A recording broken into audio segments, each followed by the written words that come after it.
Almost got my time to come back in. You take care of this bridge, you grab the bridge. Yeah, like you don't know what they doing. The attorney over there, you know, she get real cold. That's you don't know Jasper. What the feeling all right? She gonna be here? Say, oh, she in charge. She's just like the real book in charge.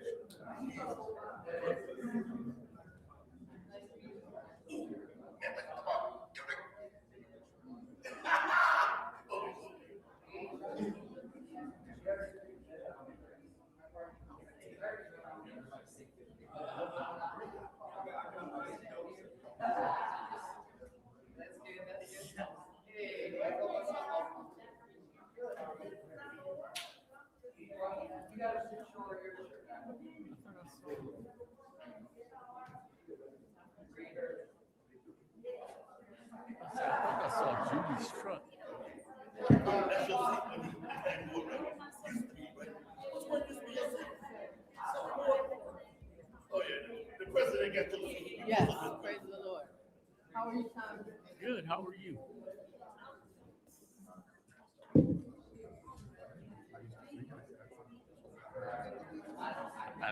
I don't know.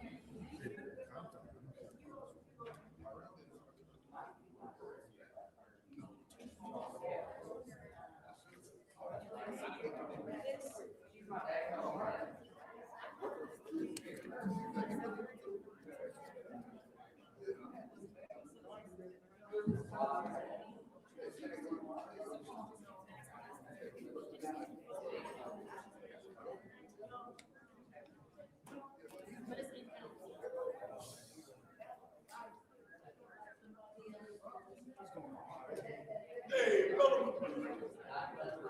Yeah, the real. What's my boy, man? Yeah. You from Georgia? Wait, okay. All right. Yeah. All righty. You gotta give me some of that celebrity money, though. Yeah, they better find out how to stop it. Put it in my mailbox. Yeah, mailbox. They can figure that out. Small little technology that they got.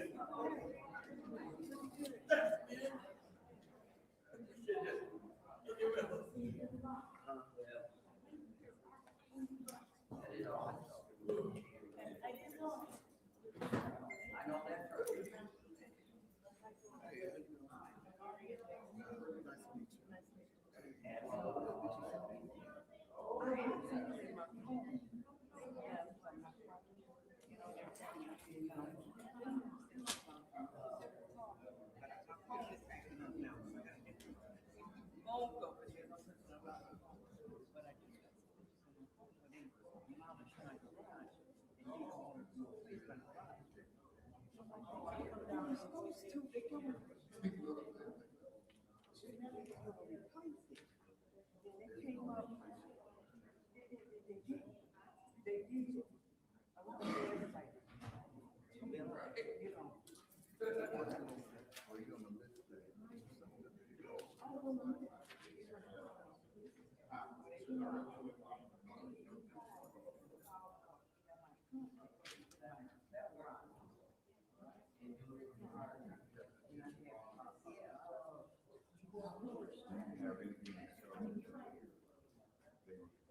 Okay, well.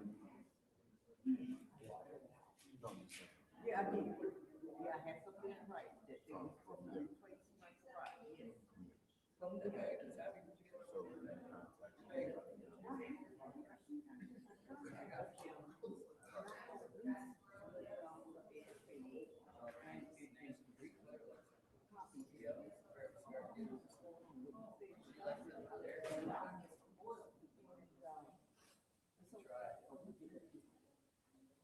Mr. Arthur Woodson. I talked to him 3 times out of 5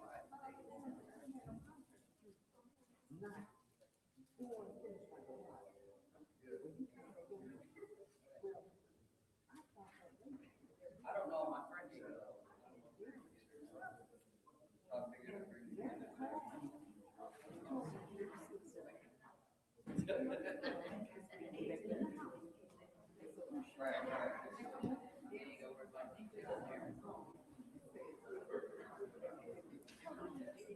Madam Secretary,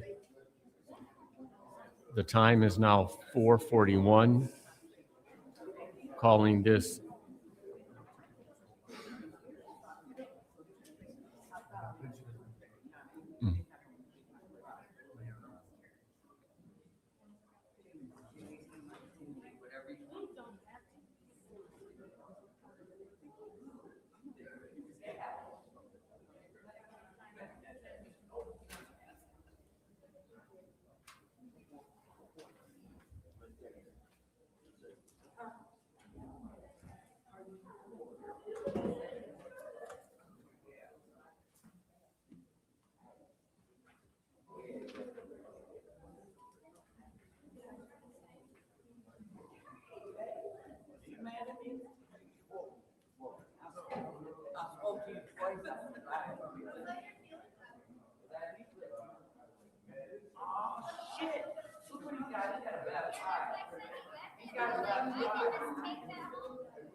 The time is now 4:42. We're calling this Special Affairs Committee meeting to order. Madam Secretary, roll call. Mr. Alamin, Present. Present. Dr. Lewis is not in. Ms. Johnson, Present. Ms. Priestley, Present. Ms. Winfrey Carter is not in. Ms. Burns, Present. Ms. Mashat, present. Mr. Pfeiffer, Mr. Jared. Present. We have 7 members present. We have 7 members present. Now we'll have the reading of the Disorderly Persons City Code subsection. Any person that persists in disrupting this meeting will be in violation of Flint City Code Section 3110, disorderly conduct, assault and battery, and disorderly persons, and will be subject to arrest for a misdemeanor. Any person who prevents the peaceful and orderly conduct of any meeting will be given 1 warning. If they persist in disrupting the meeting, that individual will be subject to arrest. Violators will be removed from the meeting. Are there any requests for agenda changes or additions?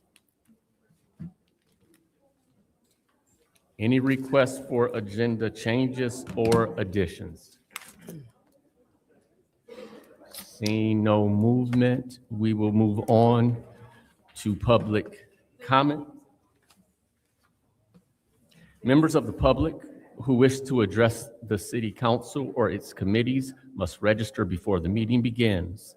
A box will be placed at the entrance to the council chambers for collection of registrations.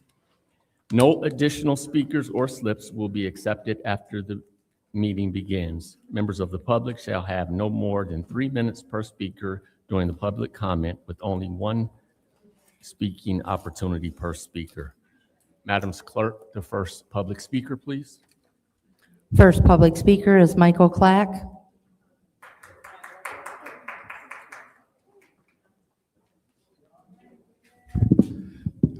Good evening, Council.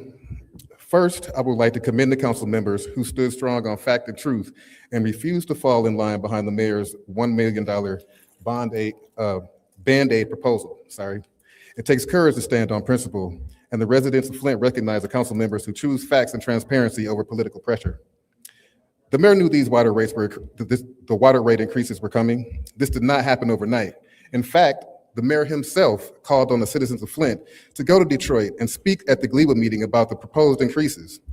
The residents answered that call. We took time off work, we drove to Detroit, and we supported our city. But while the citizens showed up, the mayor did not. Our state representative did not. The people elected to represent Flint were absent, while the residents were left alone doing the job we elected them to do. If the mayor truly wanted support from this community, he should have come before this council and presented a real plan, instead of asking residents to do his job and using us as pawns for political points. Just last year, this administration used $2 million to absorb a water rate increase. Now we're being told another $1 million is needed to do the same thing. So here's the question most of us residents are asking. How long is $1 million supposed to help the people of Flint? How far will it go? A few months, or just long enough to push this problem onto the next mayor? And the residents have been warning the city about these issues for years. Rich Jones has consistently spoken about the need to stabilize the water fund and bring balance to residents' water bills. Ms. Claire has been asking for $15 million for years to help the residents. These concerns were repeatedly raised, but always ignored. Now let's talk about Lansing. Instead of requesting $25 million for a nonprofit that doesn't exist, our state representative could have requested $25 million to help the city with these rising costs. Imagine what $25 million would have done for Flint's water system. In one of his many press conferences, the mayor bragged about his experiences, but experience should bring foresight, it should bring planning, it should bring solutions before residents are forced to carry the burden. So with all this state and federal money that has flown through this city, a simple question remains. Was there ever a question as to whether we should buy or could buy our way out of the GLEWA contract? Instead of long-term solutions, what the residents continue to see is political maneuvering, pressure, and at times even vindictiveness towards those who oppose certain elected officials. We're not asking for miracles.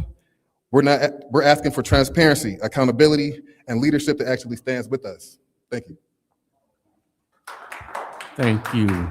Madam Clerk, the next speaker, please. Next public speaker is Melissa Zambrowski.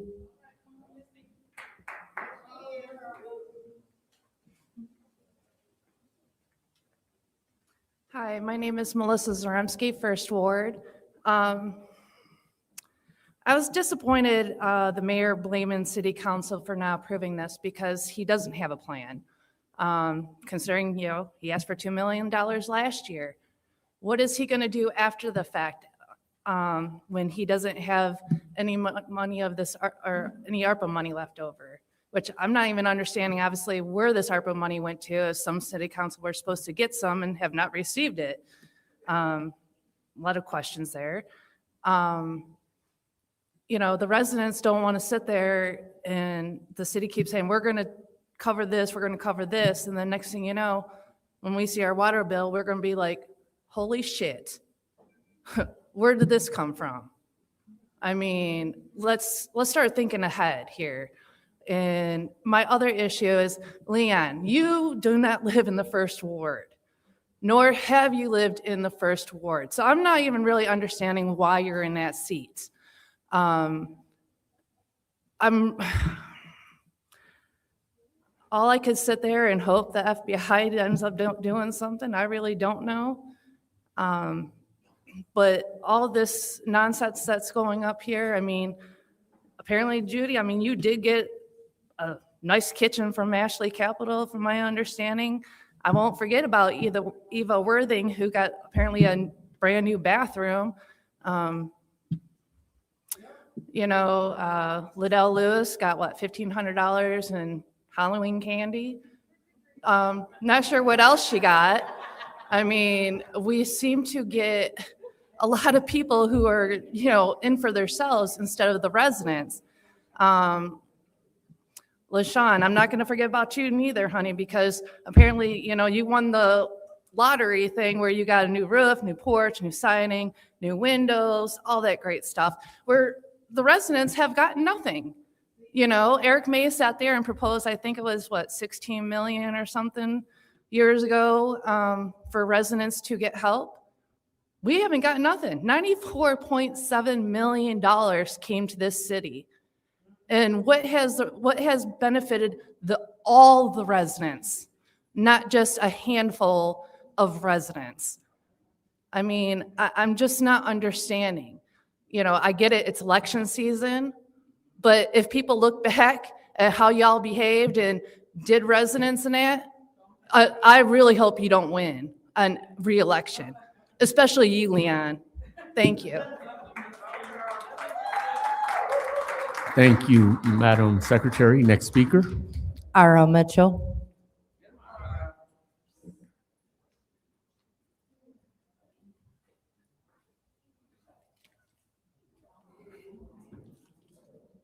Oh, hello, America. My name is Ira L. Mitchell. For the record, for the peoples down there in Georgia, you see I'm carrying a Coca-Cola. I asked the lawyer to open it up for me. And she's so cautious, she said, did you shake it up? There she is over there. She's supposed to be taking care of the peoples in Flint. But I said the peoples gave it to me when I first come in. Instead of giving me water to get a Coke. But you know, I drank my first Coke in Georgia, a little small bottle. And when I drank it, it went through my mouth, it came out my nose. But they took all the chemicals out, or whatever, the cocaine out. But I'm saying this, pay attention to Madam Burns, because she called us to fix the pipes in Flint to stop this poisonous black peoples, that's all kind of, the rest, all peoples in Flint. Because like the other peoples, they can't get to the bottom of it. But I want you to know, the woman that killed Emmett Till, lied on Emmett Till down there, she just bit the dust last week. And that's what our mayor reminded me of. And they found out she had a warrant after arrest, after she died. And the mayor, the same way as she is, because the fireman sued the mayor, but he refused to give him $250,000 because they protected him. Like you Southern peoples down south, detecting people who kill people, and they just hang them on a tree and make fun of like trick or treat, Halloween. Like Miss Priestley over there, Ward 4. Look at her, thinking what she gonna do to we the peoples tonight. And the president, the vice president calling the shots today, Miss Priestley. The Madam President ain't saying nothing because she gonna give it to the vice president. But we the people gonna sit back and if she can get the black man, the people's in a food market, the Reverend, what's his name, Flynn, to open up the supermarket in my college with deep pockets, gave him $1 million, and they up there acting like Miss Priestley don't want to tell us how much money we got in the Apple Farm, how much you got to wait till the news brought that fake news outside in front of the sidewalk. So you people from down south in New York, stay tuned, because we finna deal with them whatever it is downstairs under our feet, the little man downstairs, the mayor, and like I say, good evening, and stay tuned. Thank you, Madam Secretary. Next speaker. Arthur Woodson.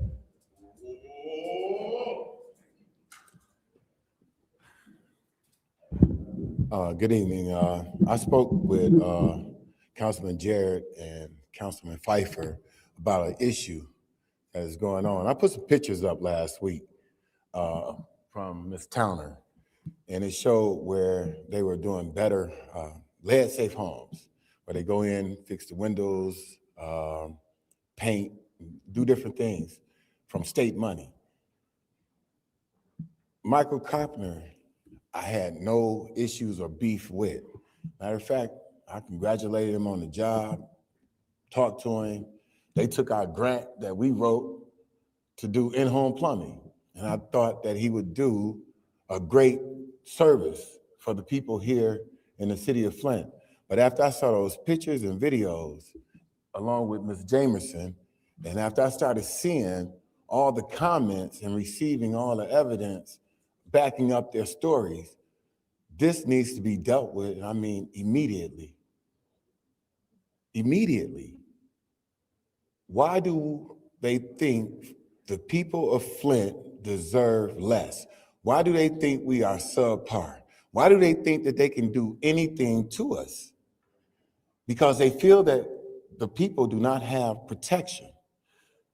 I heard y'all talking about that the administration will not give y'all any documentation. Guess what? Councilman Mays said it all the time. Y'all have subpoena power. You could subpoena documents. They have to give it to you. We have to stop and really sit back and start listening to each other that really want to fight for the people. It's not the fact that we can't get along. It's the fact that the people who we are trying to help is fighting the people who's trying to help them. If I'm trying to steal from you, I am not going to work with you to give to the people here in the city of Flint. So I have to fight you in order to give to the people who deserve what Flint is trying to give. So it might look like a fight. You might want us to get along, but sometimes we can't. I never seen God ask the devil to come to the table and let's compromise for all the religious folks that's always quoting the Bible. It's not going to happen, especially not in the political world. You're going to always have Republicans, Democrats, good, bad, evil, good, whatever. We have to check this out. They have photos, they have videos. The company is cousins with Michael Carpenter, I'm hearing. It's a whole lot of stuff going on. And this needs to be checked out. And they stole her bottles. They stole her bottles and gave her $20, man.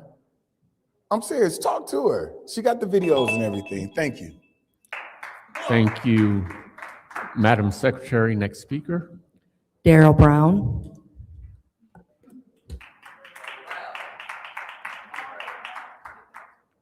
It's Darrell Brown. Just putting it out there. Darrell Brown, 7 Ward City Council candidate. So I just want to start off by saying I love each and every single one of you.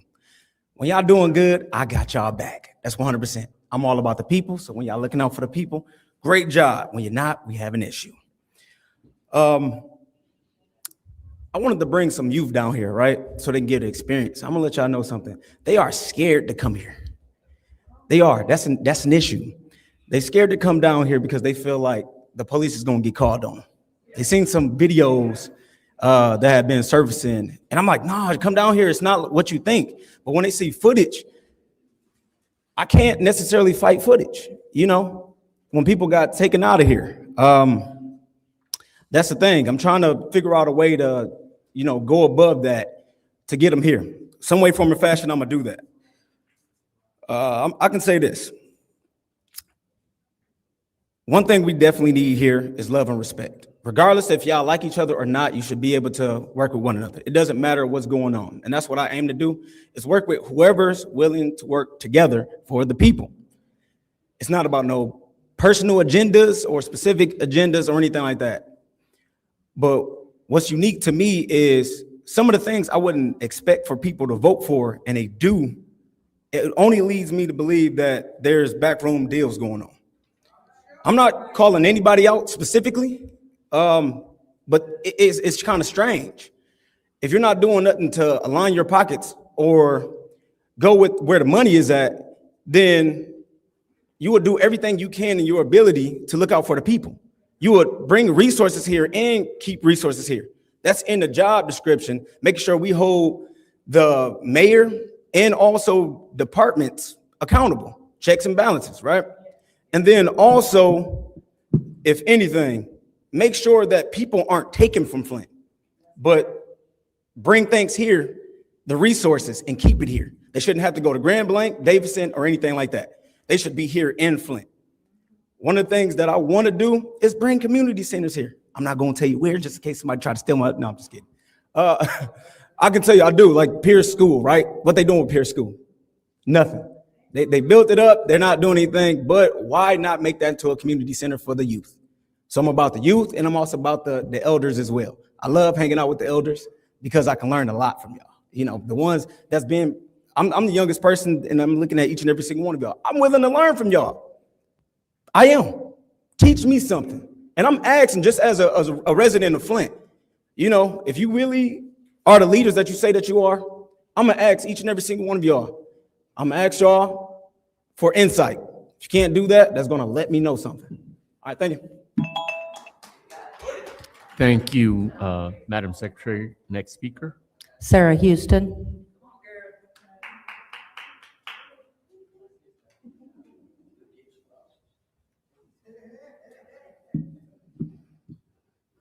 Hello, everyone. It's good to see everybody again. In case you don't remember, my name is Sarah Houston. I live in the 6th Ward. I am a lifelong resident. My parents, who are deaf, raised me here in the city of Flint. I have a son who lives here, goes to school at Michigan School for the Deaf. I'm a sign language interpreter of over 20 years and a strong advocate for accessibility in ASL. And I've been coming down here for a long time now, and yet and still, nothing. The mayor seems to be able to bring on a sign language interpreter when he sees fit, when it looks pretty damn good for him. I'm hoping he's changing his ways and going to do them all the time, but I would like to see them at every single event that's put on by the city, every single broadcast that is spoken on Facebook and YouTube. I would like to see them here at City Council. I'm sick and tired of being sick and tired of you guys ignoring a very huge population in this city. And I would like to know and hear if and when you guys plan to get up off of your behinds and do something about it. When is the budget supposed to be passed? Keep telling me, Judy, it's the budget, it's the budget. When is that? When? When you have things for staplers, you have things for paper. A little less of that may give a lot more to a deaf person, some information, some access to their city, their resources. And I'm just sick of it. I've been working and busy and not been able to get here. I don't have a lot of time. I got to babysit my grandbaby, but I came from work straight to here because I had time to come here and say, I'm sick of it. Do something. I'm glad to see that there are other people that are running for these seats. I'd be glad to see young people sitting in these seats, people that want to do something for their city, because I don't know what y'all want to do.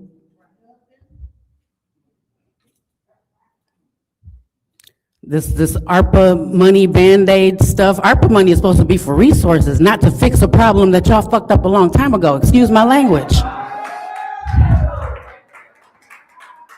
It just don't make no sense to me. When are we gonna do something? Y'all keep standing behind that man on stuff and he's not doing nothing for the city. Just doing stuff to make himself look good. I'm just calling stuff as I see it. This is my personal life. I've lived here all my life. I love Flint. And I'm really considering leaving because I'm sick of it. Have a good day. Thank you, Madam Secretary. Next speaker. Deborah Coleman. Deborah Coleman.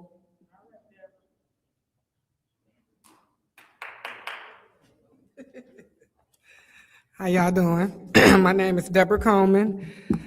I live in the 1st Ward. I know we have several issues in the city of Flint that are priority. The number one is the water. We need clean drinking water. We also need affordable water that we can afford to pay and don't have to be worried about our water getting turned off or scurrying around to all these agencies to get some help to pay the water bill. That's one of the main things. Another thing, I got a few questions. I got a water main break around the corner from where I stay at on Castle Lane. This going on the 4th week. I mean, the water just running.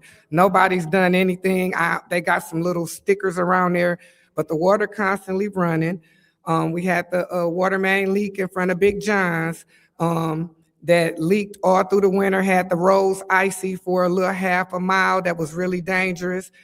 They came to fix it and they made their own man-made sinkhole. I come roll over it, almost tear my car up.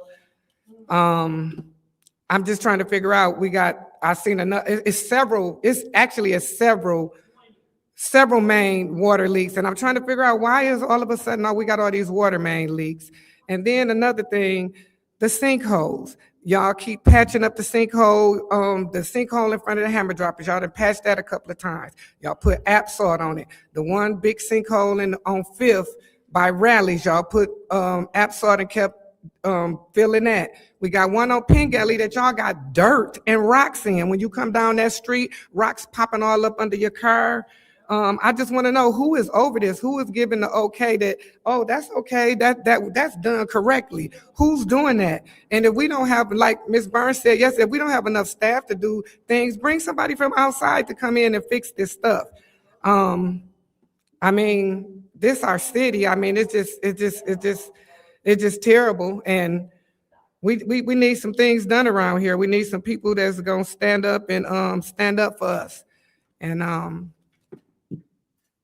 that's all I can say. You know, I'm glad everybody coming in. We need everybody coming in from the wards to come in and talk. Because I figure if we get a lot of people that come in here and start talking to y'all and throwing this stuff at y'all, you know, maybe they'll see that everybody wants something to happen. Until we all stand up and come down here and speak our mind, nothing's gonna happen. It just seems like things are just being done how, I don't want to say y'all, because I know a lot of y'all is working hard, you know, to make Flint better, but we need some help around here. We need some real true help. We need some people that's gonna work together and get our city together.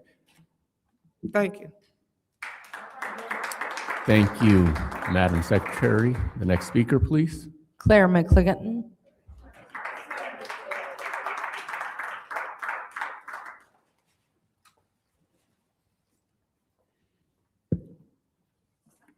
Good afternoon, Council.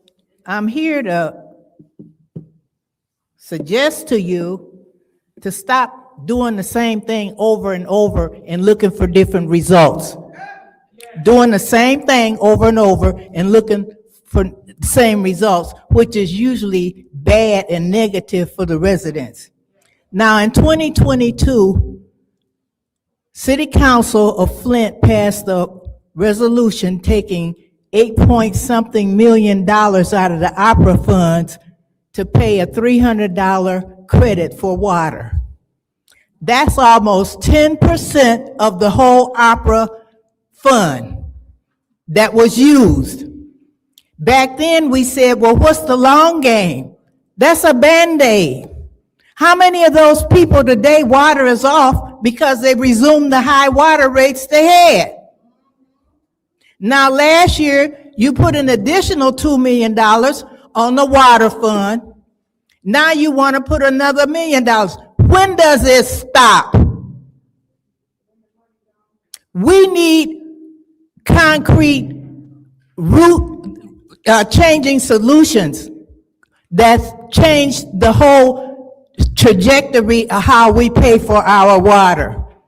Just throwing money at the problem is not going to do it. We have a crazy water agreements and things that need to be investigated by capable attorneys and corporate people that know how to look into these things. We got 3 of you sitting on the KWA board, and nobody, to our understanding, we stand corrected, nobody is sitting on the GLEWA board, but everybody agree. Jesus Christ, Lucifer, and everybody agree they shouldn't raise the rates. They should not raise the water rates. But the division come in when you talk about what you're going to do about it.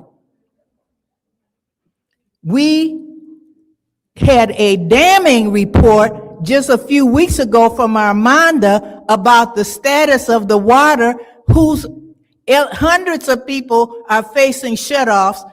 Many hundreds more may be facing foreclosure, and what you're proposing about money added to the water fund because of the water rate hike is not going to change that. We were in bad shape before GLEWA made that decision. 500 or 600 people signed signatures for a water affordability plan. Where is it? Thank you, Madam Secretary. Next speaker. Beverly Beggs Levy.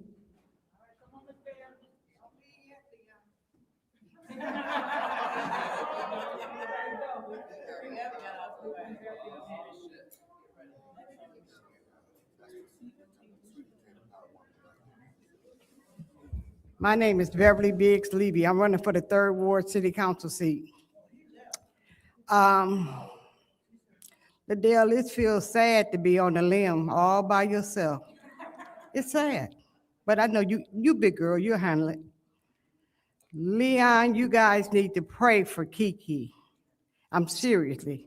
I sat by that woman this morning and I was almost in tears where she's gonna drop them charges on Leon. It is sad, really sad. She's doing what's best for her. I don't know it, I haven't heard it. But you could tell he done threatened her in some kind of way. You can tell it, you can see it in her face. But you know what? God has something for him. He has something for him. We in this water rate, I had a flood around the corner from my house 2 weeks ago. The water was off for 2 days. Who's gonna reimburse us for them 2 days we ain't had no water? You know, we bought water. We had to go to different people's house to shower, all this kind of different things. Y'all not looking at the people. All you worried about is fattening your pockets. I got $10 here, I got $20 there. It's sad. We're gonna lose everything we got with this mayor. He did not get on the news until the day before we had to go to Detroit. That should have been dead a month ago. He should have been speaking about it every day, every day. It was not spoke about the water. They're gonna raise the rate. It was not spoke about it. It's sad that we are going through what we're going through. And you, rubber stamps say, give it to him. We had $40 million in the ARPA fund money. We had 2.8. Where did the rest of it go? You know, we got to wake up, people. Leon, I pray for you. You're a monster, and you know you're a monster. But you know what? You're gonna get yours. Your day gonna come. You can get it after I leave. You can say what you want to say about, I'm always criticizing you. You a joke. You the biggest dummy I ever seen. Y'all pray for Leon and keep on moving. Thank you, Madam Secretary. Next speaker. Audrey Muhammad.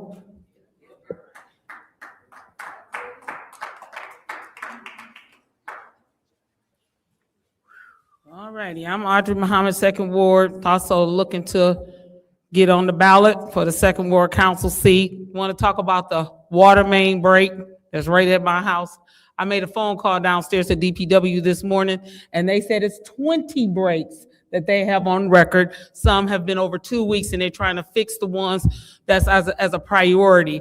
Meanwhile, if people get water ran all in their house or wherever, they just going to suffer until they get out there to fix it. That ain't fair. That is not fair. If we got money in surplus, plus, like they say, bring somebody in. I mean, come on, let's be for real. You ain't putting the citizens first. Lights still out in the front. When we left out of here on Wednesday, they still out. I called back down here. I checked my phone records. It was February the 13th that I called down here, and the lights had already been out since at least January the 12th. It is not safe in the front when it's dark. What happened? Why is it not there? I'm going to say this. Candace and Judy, what the mayor said on Saturday about y'all going in and out of his office when you want to, and you were down there every week. If I was y'all, I would be ashamed to have that man saying that, and y'all ain't never got no answers to questions that's being asked of y'all. We done asked y'all to come up and bring us a report of how much money is left in the ARPA funds. It's been, some of y'all been on here for 4 years. And you still ain't gave us no clear account of where the money has been spent. Maybe it was spent on those trash cans with that free campaign that he did with his names on the trash can. But I do have tape over his name in front of my house because I ain't advertising for him, because I ain't campaigning for him. He knows that. Let's think about that. KWA, 3 of y'all is named on the KWA board: Judy, Liddell, and the mayor.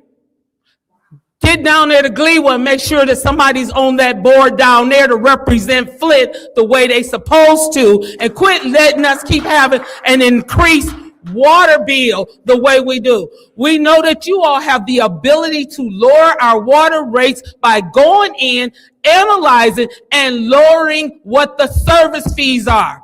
I know that. Eric Mays told us that years ago. God bless him. He's been gone for 2 years and still ain't nothing been done. Let's bring it up. Let's take care of the residents here. We should not have to incur the cost of what they charging to bring it here. If it was ARPA funds here, which we already know, y'all, that money been misappropriated. That's the reason why we ain't never got no clear account of what happened to the money. But if you gave us a clear account and at least came in with some kind of a formulated budget, the city, then maybe the city council could approve a budget, approve money to come to you. I'm a citizen that's standing behind them. Don't approve it until they bring y'all something that you can see tangible. And don't give the police nothing as long as they beating the residents and mishandling them. The old man just came in here, said they arrested him and put him in jail and impounded his car. Thank you, Madam Secretary. Next speaker. Monica Galloway. That's right, come on, Monica. Come on, speak. Good evening, Council. I am present today at the invitation of the mayor via his press conference. I applaud the stand taken by the council. It was necessary to remind this community that there is still a water crisis. Let's define crisis: a time of intense difficulty, trouble, or danger, economic crisis, type of event that is an unstable and dangerous situation affecting an individual, group, community, or society as a whole. A stage in a sequence of events at which the trend of all future events, especially for better or for worse, is determined. It's considered a turning point. This 30-year deal, which is actually a forever deal, requires your full attention and investigation. My question to this council: have you read the contract? How many price increases have been since 2018 when it took effect? This contract was always a bad deal for Flint, and GLEWA is exercising their contractual rate and rights. So for those two that said we want to, I'm just sharing with you as the council that was here in 2017. I remember when then State Representative Sheldon Neely came into our chambers in a closed session and said to this legislative body, 2017, do not vote for this GLEWA deal. Maintain your right to partner with the KWA. But we didn't have the courage to do what he then told us to do. I say to you that this contract is so deep, you guys. It says that if that contract is found to be invalid for any reason, that we would owe them every bit of money that they've paid. Last year, the KWA came before this body to vote for a refinancing of the bond. Why? Because you're still a partner on paper. During this GLEWA contract, the KWA pipeline that we should have never been a part of, but we were, was taken from us in that deal. So what would that $660 million have done for the residents of the city of Flint instead of getting a check for each family that needed to prove that you were poisoned just because you didn't die? One, you could have used that money to pay off our bond. That would have immediately caused us to not be in debt. Two, we could have built a state-of-the-art water plant that would have allowed us to treat the raw water that would have been, we would have become the suppliers and not the consumers. And so stand your ground, council. Don't let anybody push you. It's an election year for everybody. And you have authority. You are to this mayor what the Congress is to the president in Washington. Don't back down. Thank you, Madam Secretary. Next speaker. Mary Ann Jamison.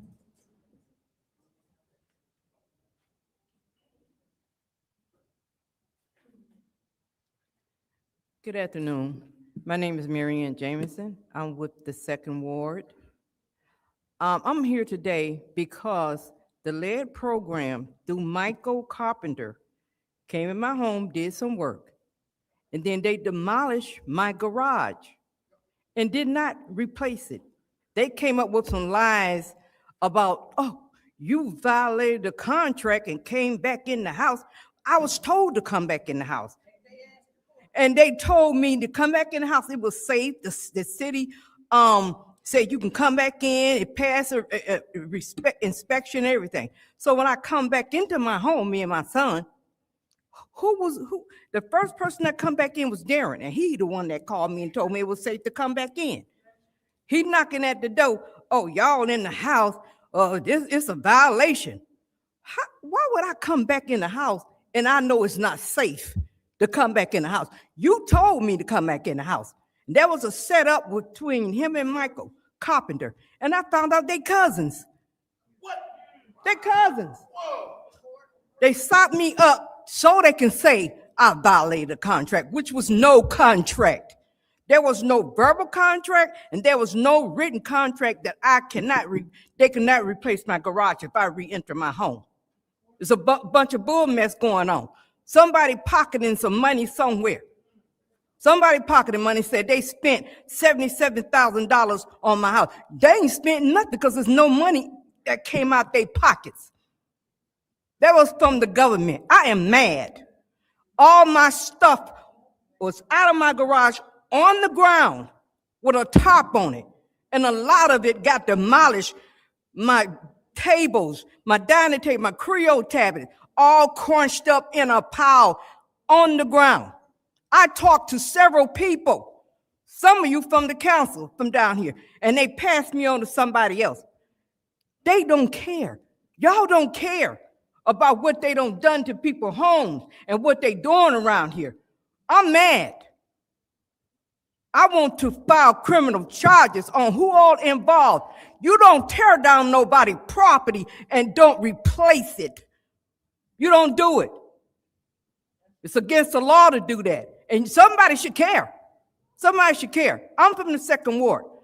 You don't care, I'm thinking about running for 2nd Ward because I'm going to help the people of Flint do their job and care about the people. I've been staying here for 50 years and I pay taxes.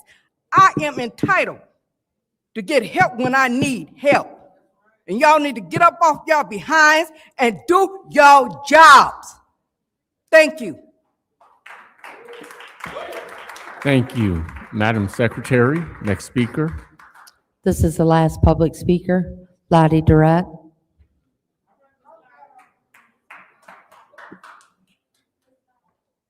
Good afternoon, all.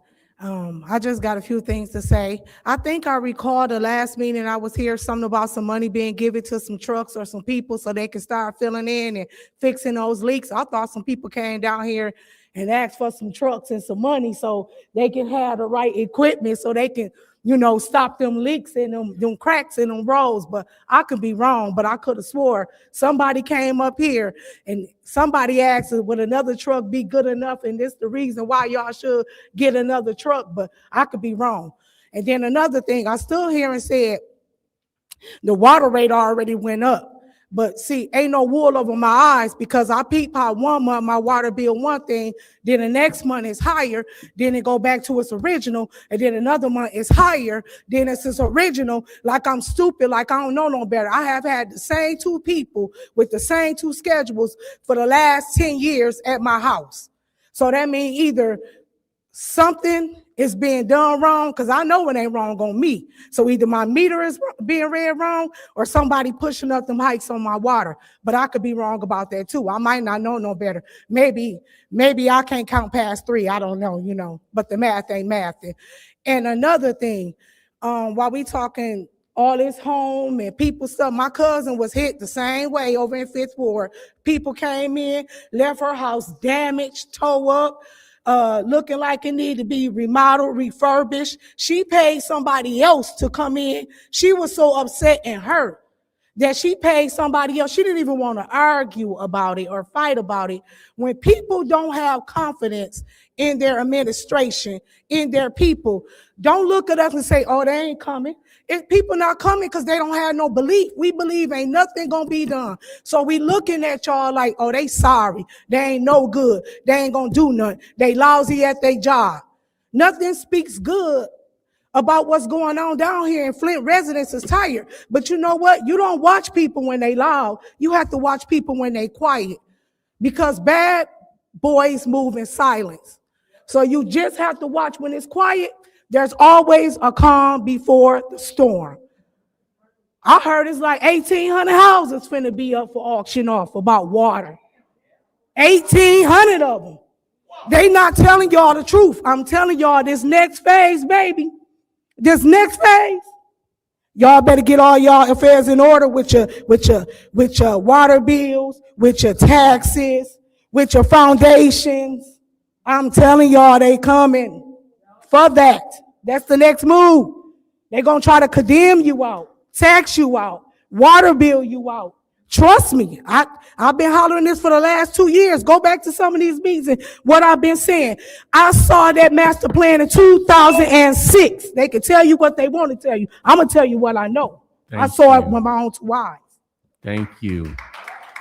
Madam Secretary, to confirm, that was the last public speaker? Okay, it is now time for council. That is correct. It is now time for council response. Council members may respond once to all public speakers, only after all public speakers have spoken. An individual council member's response shall be limited to 2 minutes. Are there any council response? Mr. Vice President. Councilman in the 8th Ward. Thank you.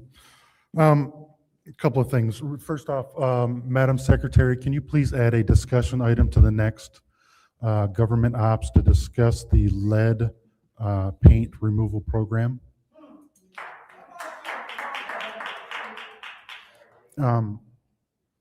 And second of all, I want to address the mayor and his lies. And I've only got a minute and a half, and I know I can't cover all the lies in a minute and a half. So I think that it's telling when he had a call to arms to come down here in protest for the $1 million for that. And I can count on no fingers how many people came here and said that they wanted the $1 million.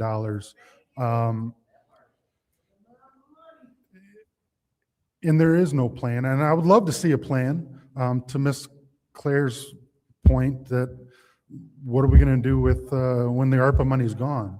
And the ARPA money is gone. I mean, let's be honest with you, it's gone. More important, I mean, on top of that is we got Ms. Mohammed mentioned the trash contract, we backstopped that with ARPA dollars too. So now we're going to have a double whammy with water and trash coming. So definitely be prepared for the tax increases there. I've asked for like a complete audit of where we are with the water department. I don't anticipate getting it.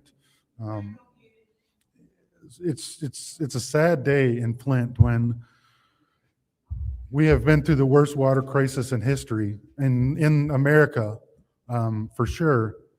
And we don't know the status in the livelihood or the sustainability of our water department. We don't. We're just going to keep throwing $1 million, but next year we don't have ARPA dollars. So I look forward to seeing that. Thank you. Any other council persons for public response? Councilwoman in the 6th Ward. We only have 2 minutes to respond, so I'm going to go really quickly, and thank you all for being here. And I agree with Councilman Pfeiffer 100%. Ms. Houston, I will be sending a referral to request for an interpreter because, and you are correct, and with Michigan School of Deaf being here, it just continues to be ignored. They can figure out for everything else, let them figure out how to pay for that. So I will be sending that. In regards to the GLEWA deal, we don't have representation. When that deal was signed, we were guaranteed to have a spot on that board. We have 0 representation on the GLEWA board. Not just that, when Mayor Neely was elected in 2019, he knew he would have a problem with that contract. He didn't do anything for the balance of 2019, 20, 21, 22, 23, 24, 25, and 26. He has no plan. He does not. Now we're being asked to approve revolving loans. And guess what? When we get those, even though they're forgiven, they come with another rate hike. They're not giving unsecured loans for 29.6 million. They're not doing that. And they don't reverse that rate because it has to be secured. And so we look at all these things and people should be concerned. They should. I did send a referral to our chief legal attorney about the Gleeville deal to look into see if it can be terminated, if there are any penalties, because Gleeville had Flint over a barrel. And she is actually looking into that. And I know once she finishes what she can do, then we will have a special order to discuss it, to be transparent. And so that was sent last week. She is working on it, and because we need to create transparency. And so I want to say with the water main breaks, they have hired one team. If you got one, report it immediately. That's my time. Thank you. Any other council response? Mr. Chair. Councilwoman in the second ward. Thank you. So I just want to make a few comments. The first comment is to Ms. Jamison. I know that she reached out to me about the condition of her garage pertaining to the lead project. Well, I just want to be really clear that and I want you to understand that just like you, we must go through administration to get this done. We can't act. We can't hire anyone. We can't go fix it. We have to go through administration. And so we must go through Mr. Clyde Edwards, who's sitting in the back. And so when we go through Clyde Edwards, he disseminated to Mike or Mr. Taylor, whoever the appropriate party is. So I encourage you to help us cut out the middleman, and please go back there and talk to Mr. Edwards. Furthermore, Ms. Deborah, who was talking about the main breaks, I definitely understand that as well. So again, we have a DPW director. His name is Clyde Edwards. He's sitting back there in the back. So if you have any questions, please refer to our acting DPW director. It's only so much that we can do from these seats. You know, we can ask for discussions. We can try to put things on the agenda for discussions. We can invite the mayor. And I know that he made the comment that individuals that voted no, they refused to meet with them. That's not true. I'm definitely open to meet with the administration that this city voted for, but we have to make sure that when we meet, we're meeting in truth and in transparency and honesty. So we have to be clear. No need to meet if we're not going to get the information that we seek. I call that a waste of time. So I would like to invite the mayor to please come to council and hear from council so we can have a dialogue about the ARPA funds and about the plan for the water fund. Thank you. Thank you. Any other council members that would like to speak in council response? Mr. Chair. Councilwoman in the third ward.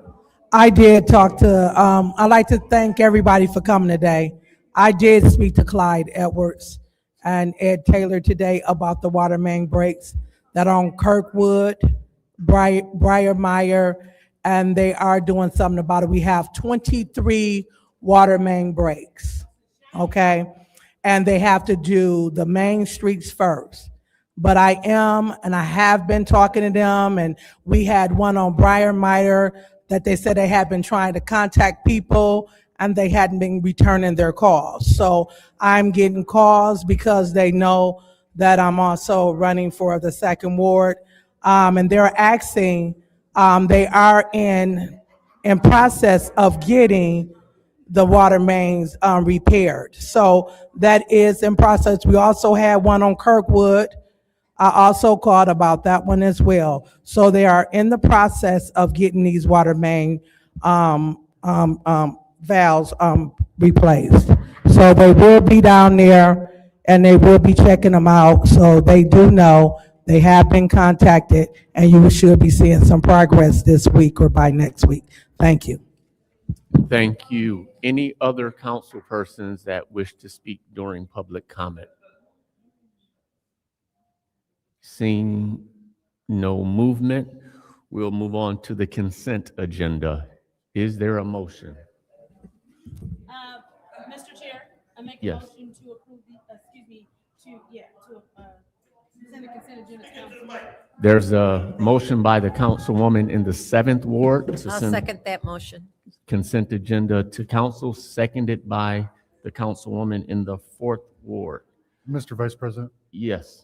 total separation. Total separation of the agenda. Madam Secretary, at this time, we'll have a roll call vote. No, he's separated, so you gotta go to the That's right. first We don't have item. to do- Yep. Thank you.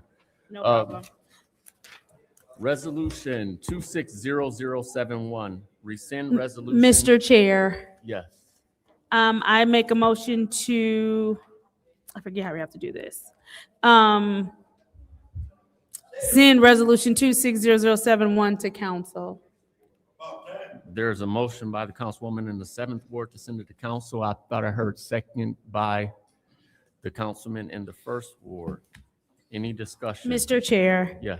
So what's going on with this resolution? In 260071 is to rescind resolution 25039 1.1-T, which was $150,000 ARPA funding to North Flint reinvestment.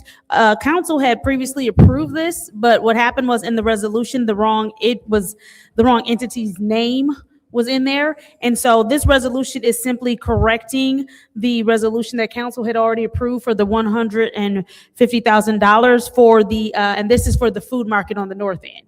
And so this resolution is simply correcting that, putting the correct name in to where the funding is supposed to go so that that funding can get to the food market. And I will be supporting it. I yield. Thank you. Any other discussion in the first round? Councilwoman in the 6th Ward. Who can speak to this? Who prepared the resolution? Nobody? Clyde, that may default to you. Someone from the administration that can speak to the resolution? Yeah, who prepared it? Oh, so he's Seamus now too? 26. He the city administrator, he the 0071. DPW, he the road signer, he's the chief resilient officer. It was a crossing guard.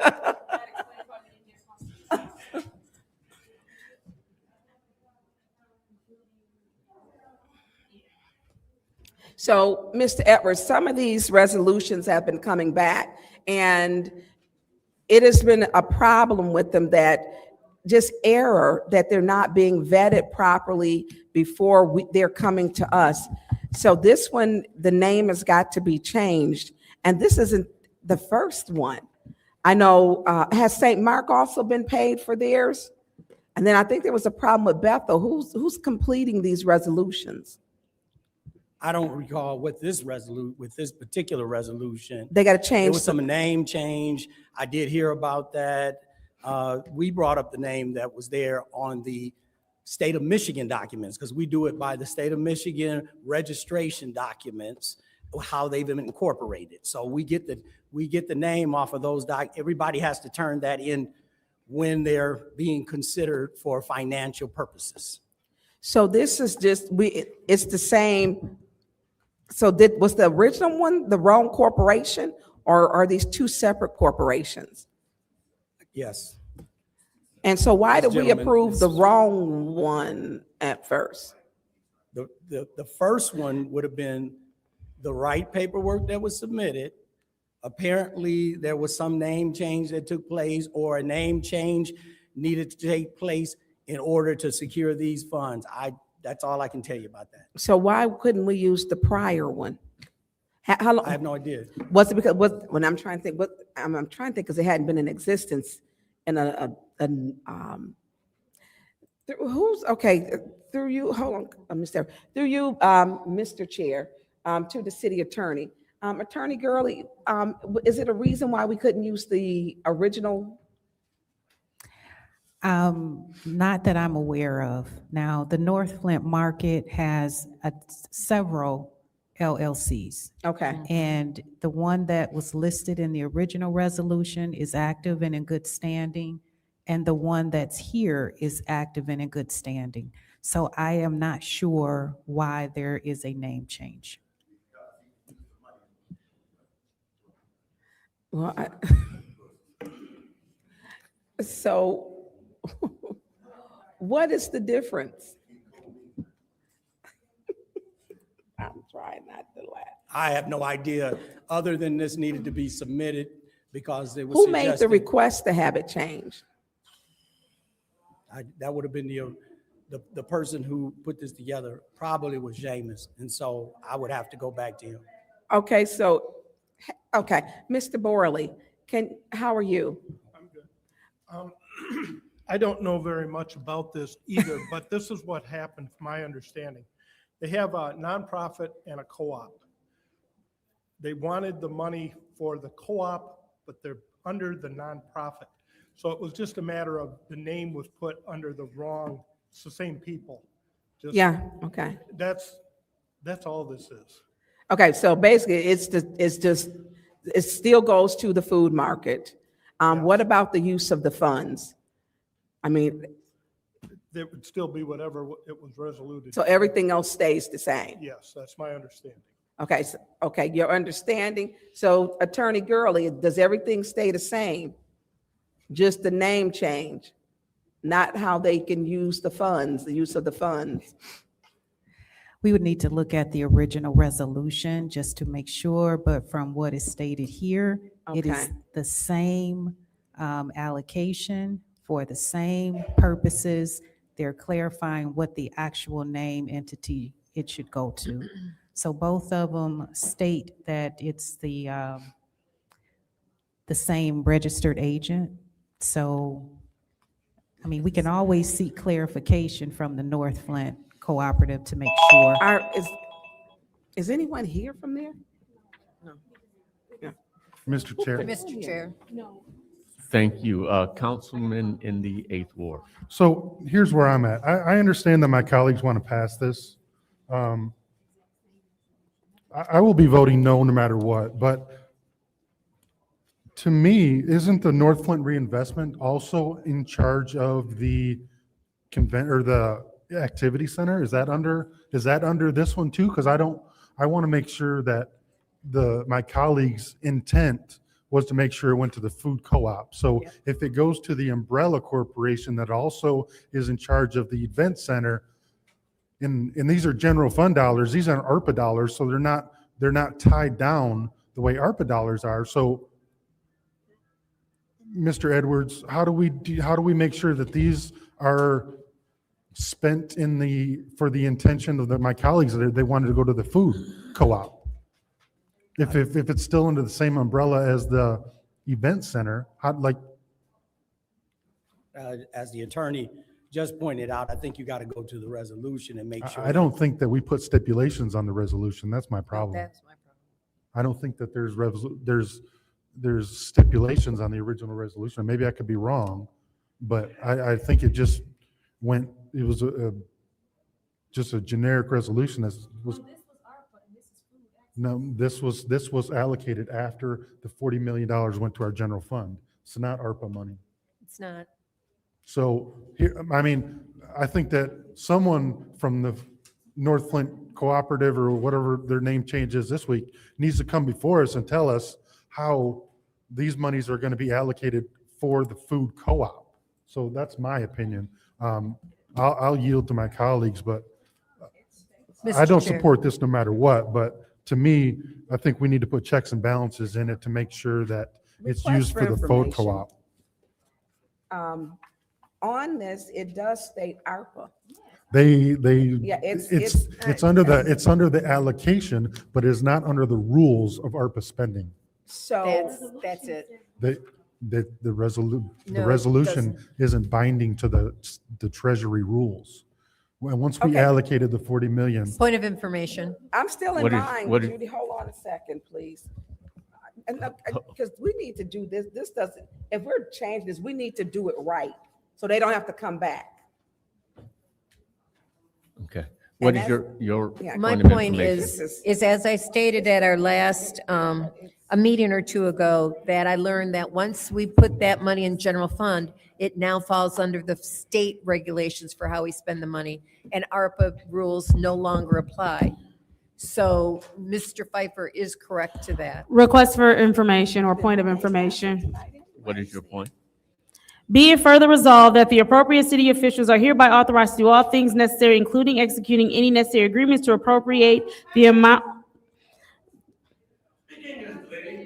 in funding to North Flint reinvestment. Before the funds are spent, the City of Flint's ARPA administration, compliance, and implementation firm shall review and ensure compliance with applicable U.S. Department of the Treasury final rule and related federal guidance. Meaning whatever y'all are saying is incorrect because we have a resolution, and our resolutions are legally binding in law. So our resolution says it has to. That's what our resolution said before. That's what this resolution says now. So it has to go through that. Request information. What is your request? My request, is this because the monies were put, the 40 million were put into the general fund, and once they were deposited in there or absorbed, that it no longer is ARPA funds?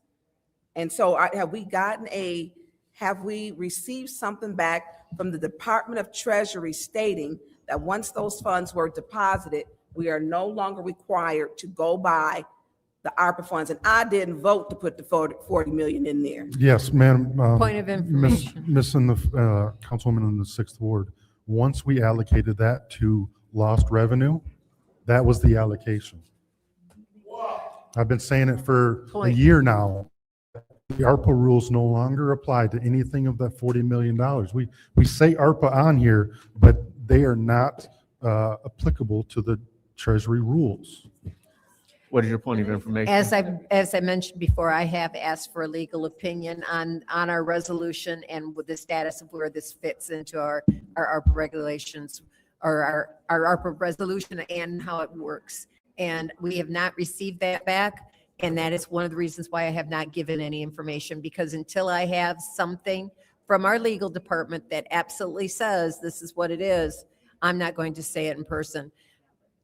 However, from what I'm hearing from other finance departments across the state is that once you put it into the general fund, it no longer is ARPA dollars and does not need to follow the ARPA rules.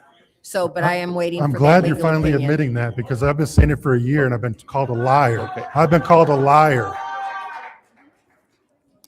So I just think that we need to have checks and balances. So I hope my colleagues leave this here and truly look into this to make sure that it's being allocated and spent according to your intentions of the food co-op.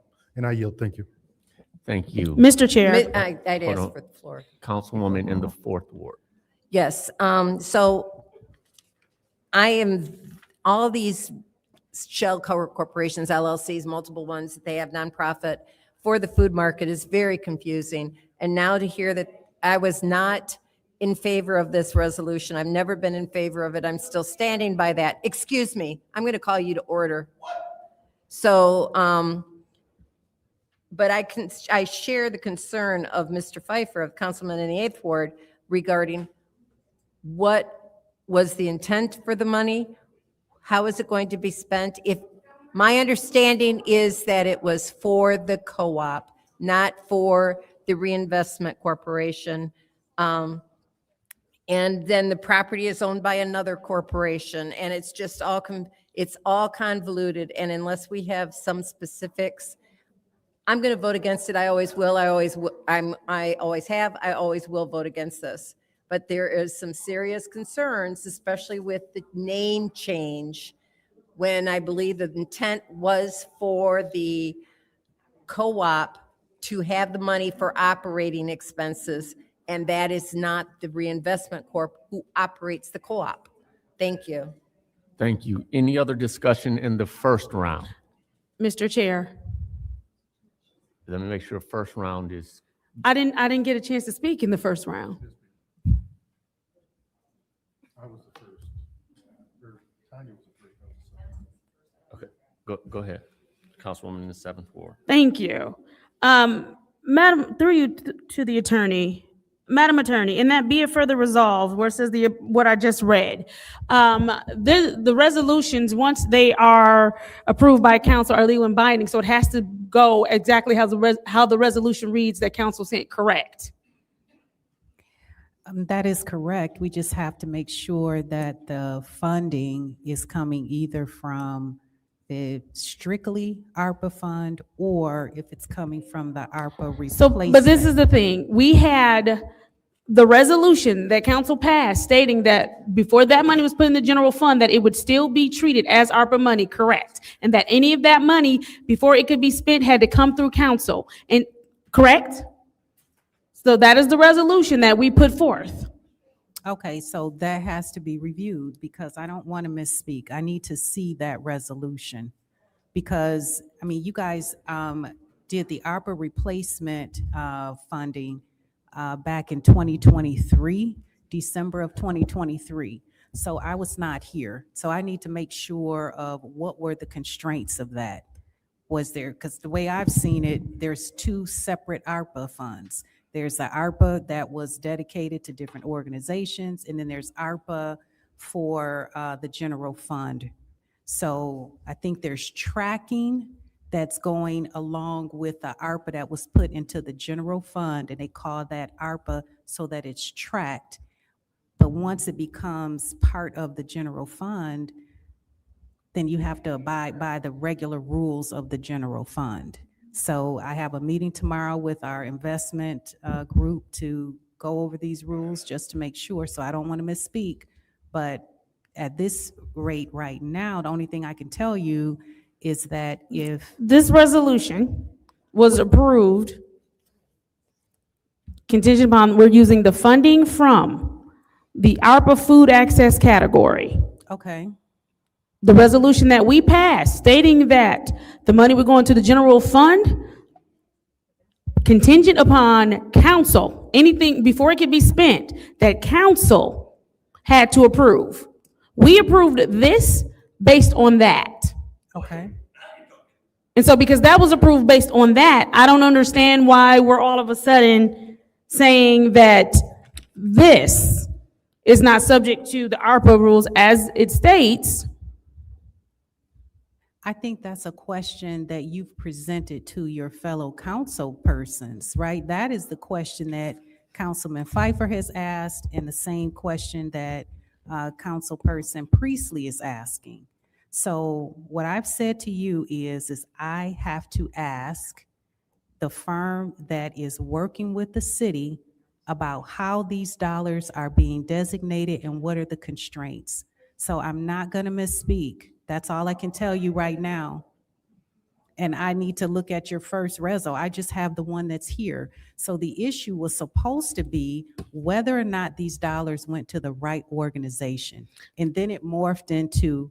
Correct. And all this is them serving as a fiduciary for the food mart.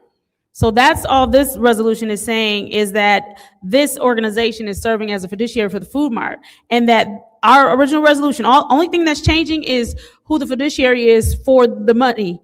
Other than that, it's the only place that the money can go is to the food mart, because the resolution that council approved was only for it to go to the food mart, nowhere else. So that, for me, that's not even a question of where is it going. And that my colleague in the 4th Ward, I'm sure she misspoke and didn't mean to be insulting, insinuating that people had shell companies. I'm sure that's not what she meant. But what I will say is, again, this reputable organization is serving as a fiduciary for the food mart. So the food mart can receive the ARPA dollars from the ARPA food category, from the ARPA food access category, which is what was approved and which is what this is. All of this is here in front of us is making sure that the fiduciary can get the money properly to the food mart. It's not going anywhere else. So again, I'm sure my colleague in the 4th Ward misspoke when she started speaking of shell companies. Maybe she was just speaking in general and not ruining names and reputations of anyone in Flint who serves Flint. I yield. Thank you. Any other speakers in the first round? Mr. Chair. Councilwoman in the 2nd Ward. Thank you. So on behalf of the residents of the second ward, and in addition to those that reside on the north side, that is a big reason why I supported this resolution. Because the value of a food market, it raised the value of your neighborhoods. I spoke before that the value of a food market, the value of having a food market within your neighborhood, it enriches property, it enriches investment. You know, when people are applying for grants, they look at, does the neighborhood have a school? You know, what's the condition of the school? Are they new? That specific area, they have brand new schools. And then they also look at groceries. They look at proximity to public transportation. So the food market is essential to this area. So that's why we passed it, and we passed it the first time. And so it is here because I believe that it was a misprint or a mistake as far as administratively, but they are just serving as the fiduciary. That's it, just the fiduciary, just the hand that makes sure that the funds are allocated to the appropriate places and that the funds hit the target. So I hope that my colleagues will not be, I'll say, moved in another direction, that we can continue to give the food market this money that they've been seeking for quite some time. If you go on the food market, you'll see it's a thriving place. It's beautiful. Very nice employees. It's a very nice thing that we can call ours on the north side. And so I'm very troubled to hear when them being referred to as a shell company, because just because it's on the north side does not mean that it's a shell company. But they are investing in our neighborhood, and through this fiduciary, they're trying to allocate funds that they rightfully applied for. And so if this body's going to grant them the money as we did the first time, it's only fitting if we just continue to move forward with the good work with this process. And I also would like to just touch on the resolution 230464.1. It's near and dear to my heart because it was one of the reasons why I was recalled. It is for the transfer of the $40 million that we were talking about. And so it says in the resolution, it says that that any expenditures or reallocation of these funds shall be made according to the plan approved by who? City Council, and only after such expenditures or reallocations have been specifically authorized by resolution of who? The City Council. So we are the City Council. So we have Request for information. What is your request? Can the councilwoman in the second ward give that resolution number again for our attorney? Absolutely, and I'll also send her a copy as well. Thank you. It is resolution 230464.1, presented on December 20th, 2023. So thank you so much, Mr. Chair. Thank you. Any other speakers in the first round? In the first round. We'll move on to the second round. Is there any discussion in the second Mr. round? Chair. Yes, Councilman in the eighth. Through you to the councilwoman in the second ward, I don't have that resolution in front of me. Does it state that the administration still goes through Ernst & Young for all of that documentation?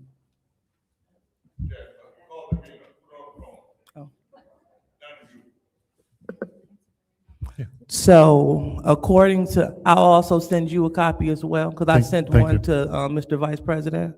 I do not see any mentioning of Ernest Young in this resolution. So I will gladly send it to you and the attorney right now. Thank you. Just to be clear, Ernst & Young hasn't overviewed any of the $40 million things.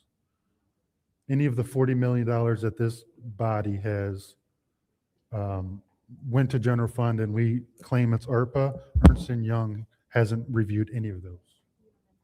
Just heard from Paul. Just asked Paul 2 seconds ago. So Ernst & Young is not contracted to, you're going to provide some clarity?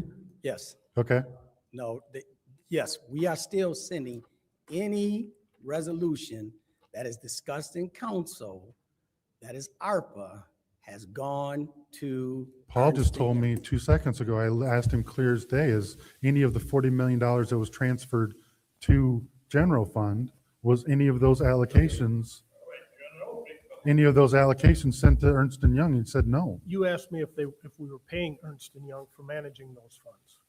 We are not.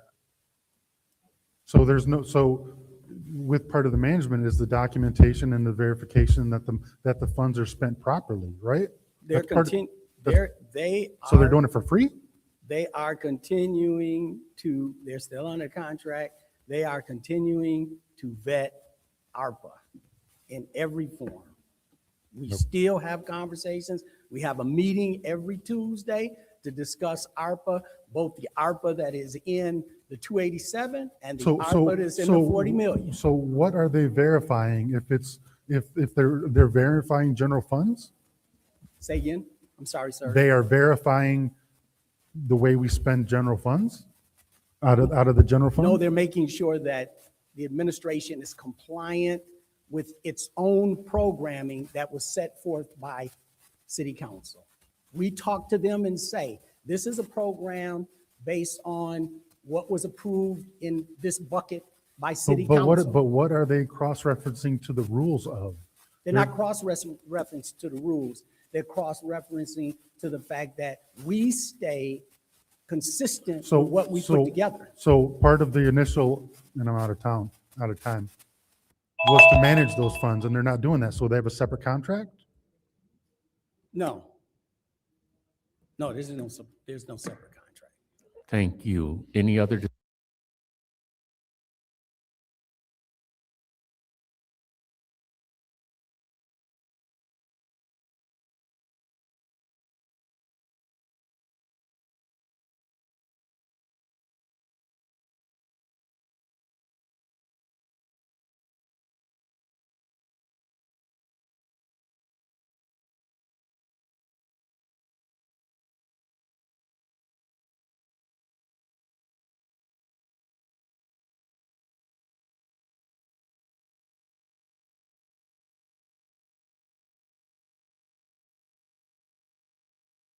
Discussion in the second round. Here's where are these funds spent? Because if we're spending them now, and the mayor said on his press conference where he threw council underneath the bus, he stated council knows where this money is at. Council knows it has been absorbed into the general fund, the 40 million. So how are we looking at these funds? That was his press conference, not mine. So how are we, if we're looking general fund and we're hearing and stating, is Ernst & Young giving an approval or a denial when you're meeting with them on Tuesday? And are they, it's like a Zoom meeting that you're having? Or is it in person? It is a Zoom meeting right now. It has been a Zoom meeting, and we talk to get clarification. So they're not given a written approval or denial. You get clarification like a verbal consult, because this is general funds and it's not ARPA. They give us a clarification on the appropriate use based on the way that we programmed or wrote our programs for ARPA funds. So the mayor said we're using general funds and we have a healthy general fund. And that we know that 40 million for the 5 who voted for it, they know where it went and it was absorbed into the general fund. And so, I mean, and here's my thing. We're going to have this problem, not only with this organization, but with every organization. If they're not giving you a written approval on a spreadsheet, they used to give you a spreadsheet. Are they giving you any spreadsheets to let you know if it's approved or not approved? Mr. Drzezinski, does he, Ernst & Young, do they let you know? It is, Other than they're just guiding you verbally? all of that, all of the qualifications of dollars spent are contained in a dashboard. We do have a dashboard that they look at and we look at. Mr. Chair. And see, and so the city attorney is stating she needs to Discussion in look the at it. second round. Councilwoman in the second ward. Thank you so much. And so, through you, Mr. Chair, to Mr. Edwards. The ARPA team, I guess, meet every Tuesday. So seeing that how me and Councilwoman Priestley were on the ARPA team, we are the council representative, why haven't we been invited to any of these meetings?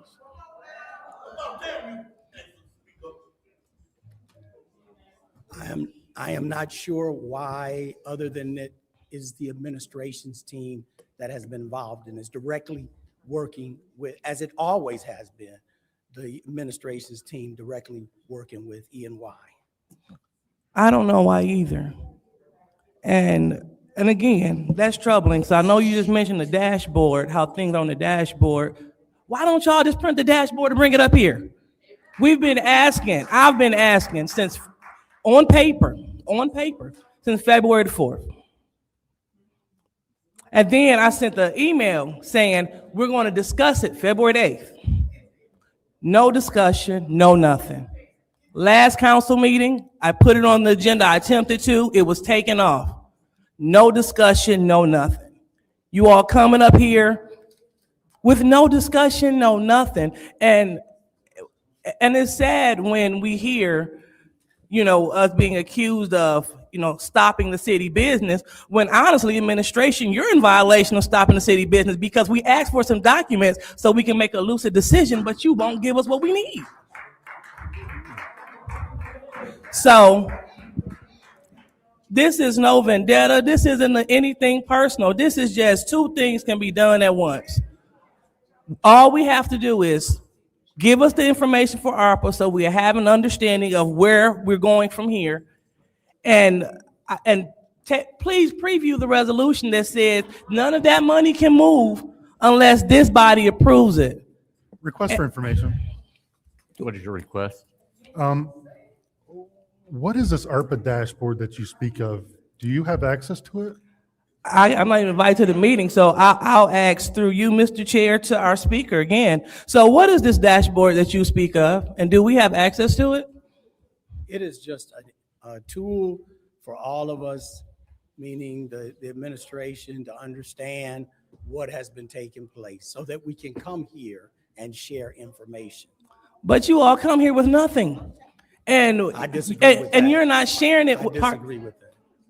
Pardon? I said, I disagree with that. We have come here every time we presented or brought a program with the resolution. There is a great point. You mentioned program. Yes. So when you say program, are these the mayor's programs or our programs? Because we don't have input for any programs.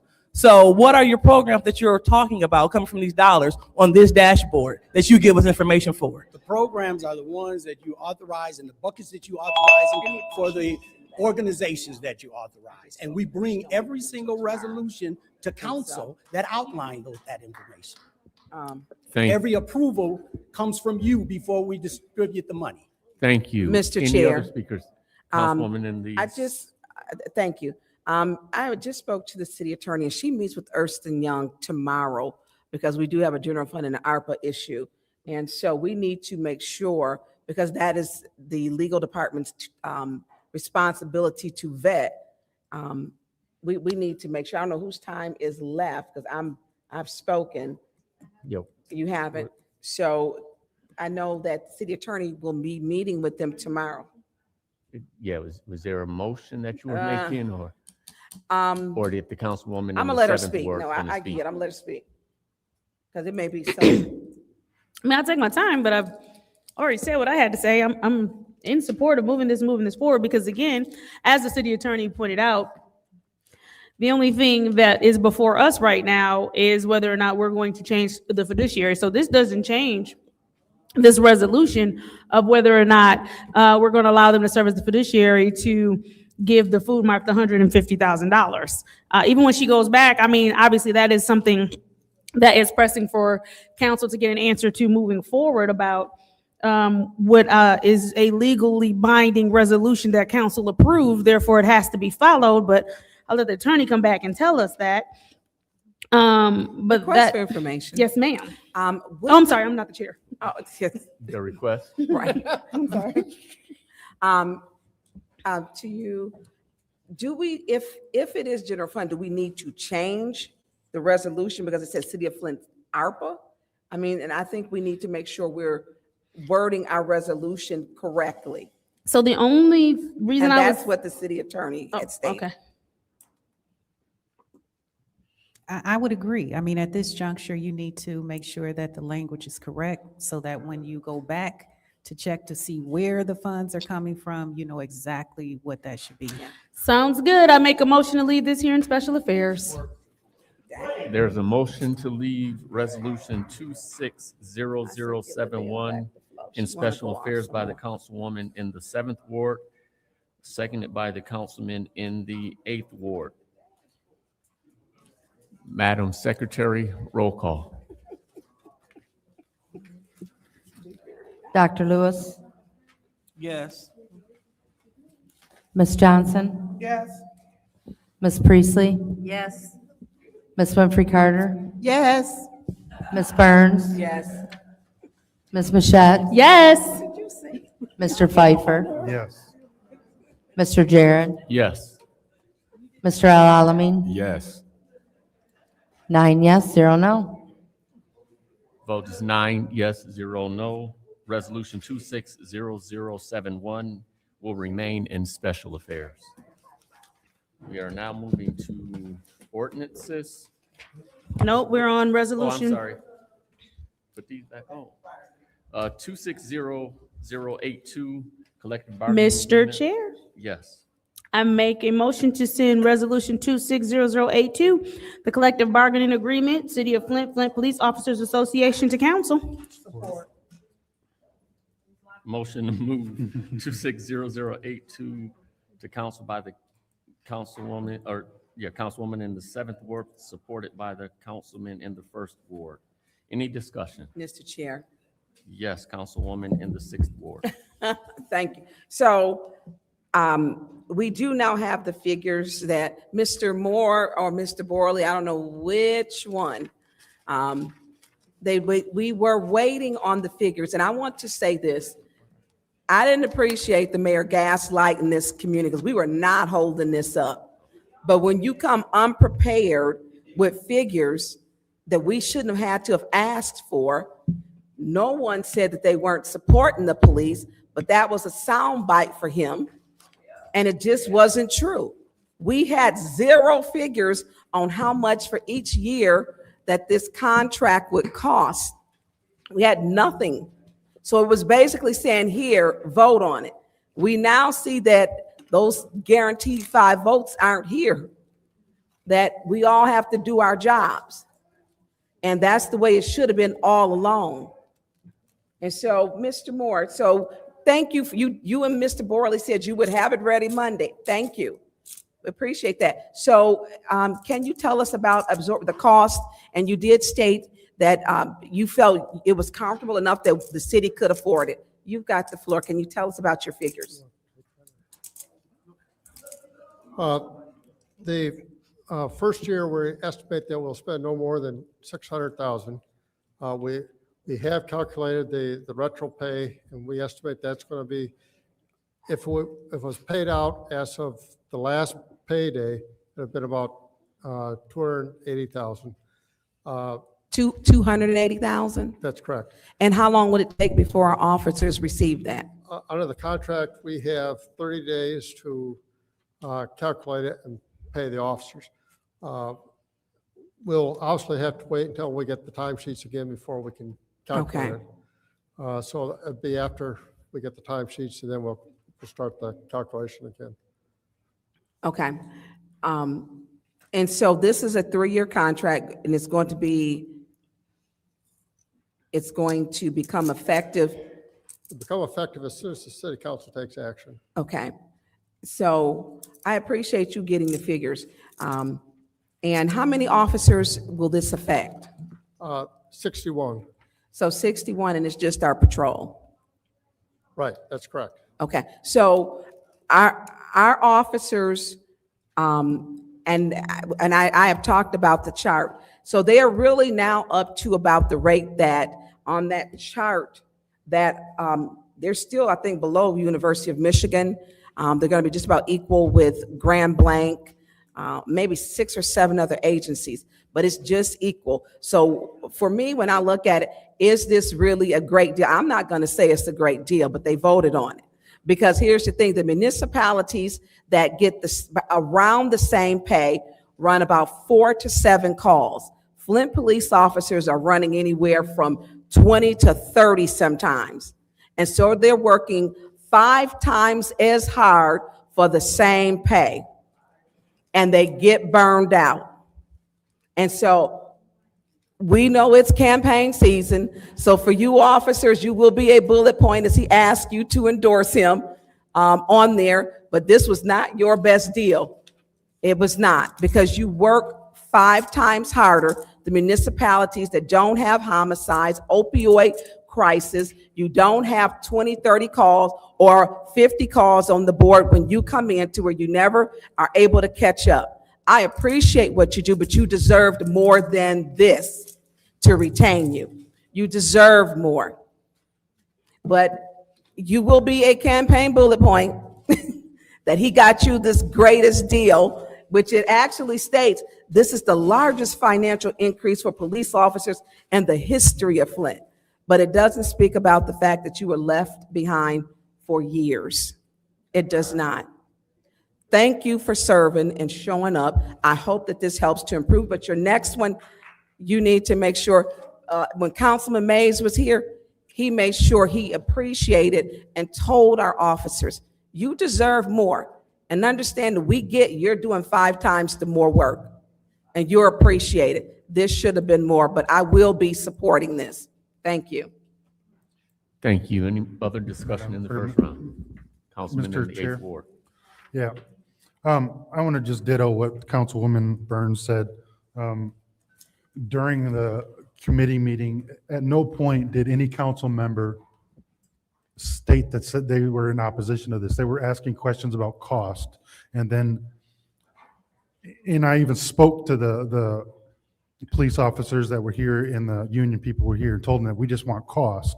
So them to pull, the mayor to pull them into the press conference and basically, in other words, calling us terrorists for not supporting this is absolutely ridiculous.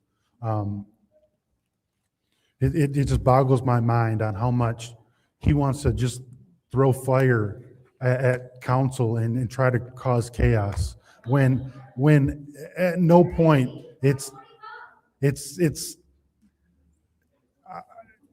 for the fact that anyone on this council wouldn't support a pay increase for our police officers when we were just asking questions about cost.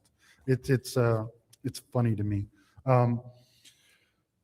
Mr. Chair, through you to the secretaries, can you add this executive summary to the record so that this is on the meeting minutes? I want to make sure that this is part of the record because this is the only thing, someone going back in time would not be able to know what the cost was because unless they watch the meeting. So I want to make sure that this written cost is part of the meeting minutes. So that's my request. And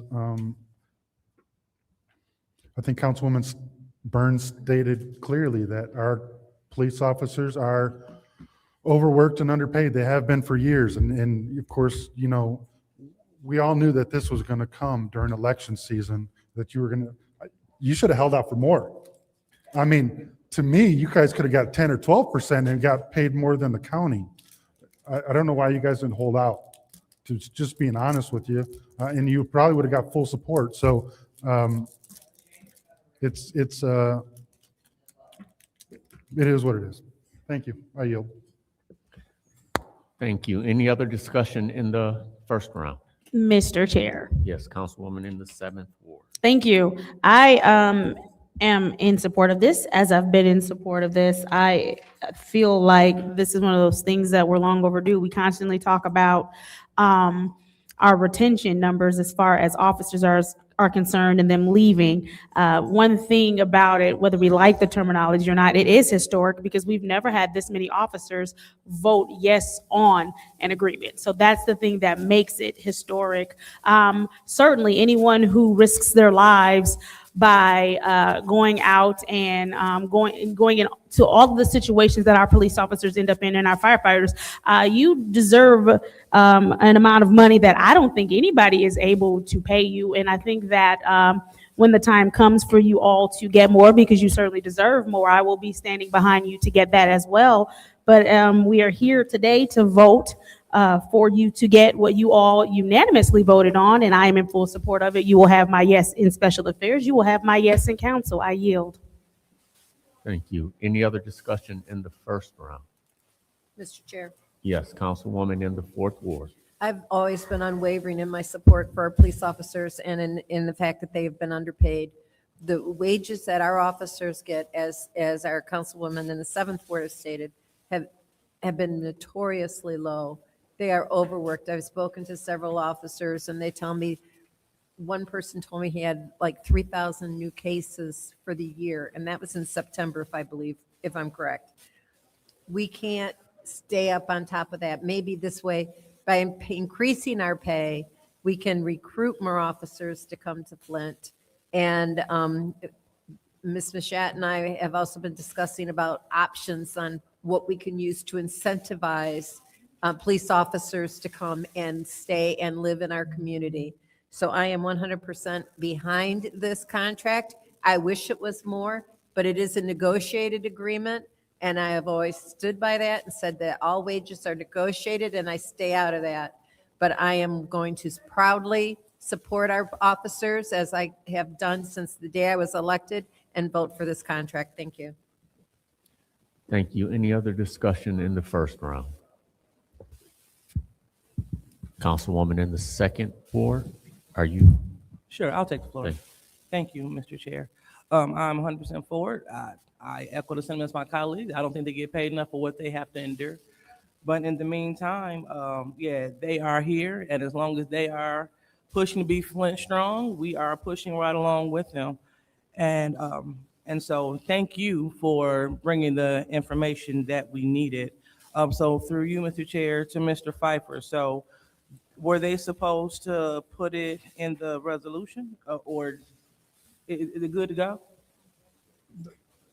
Obviously, that would have been my preference, but it should be in the resolution. But that's why I added this, because there is nothing in the resolution. They didn't change the resolution. So that would have been my request, yes. Through the chair.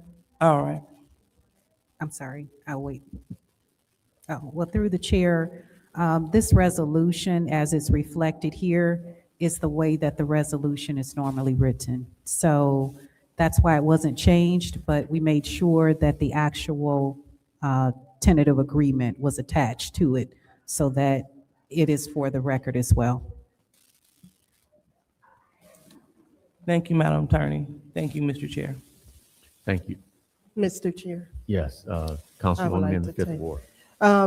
I do want to say that I support this resolution 100%. As a council member that has been here since 2017, I was elected in 2017, I have always supported the police officers. I remember when I first got elected, you all had went into negotiations and you got a raise, and you hadn't had a raise in years. And I thought that was ridiculous. But I do think that you deserve more than what's here listed. And I want to say that I resent the mayor having a press conference and you know, calling the council, members of the council, obstructionists.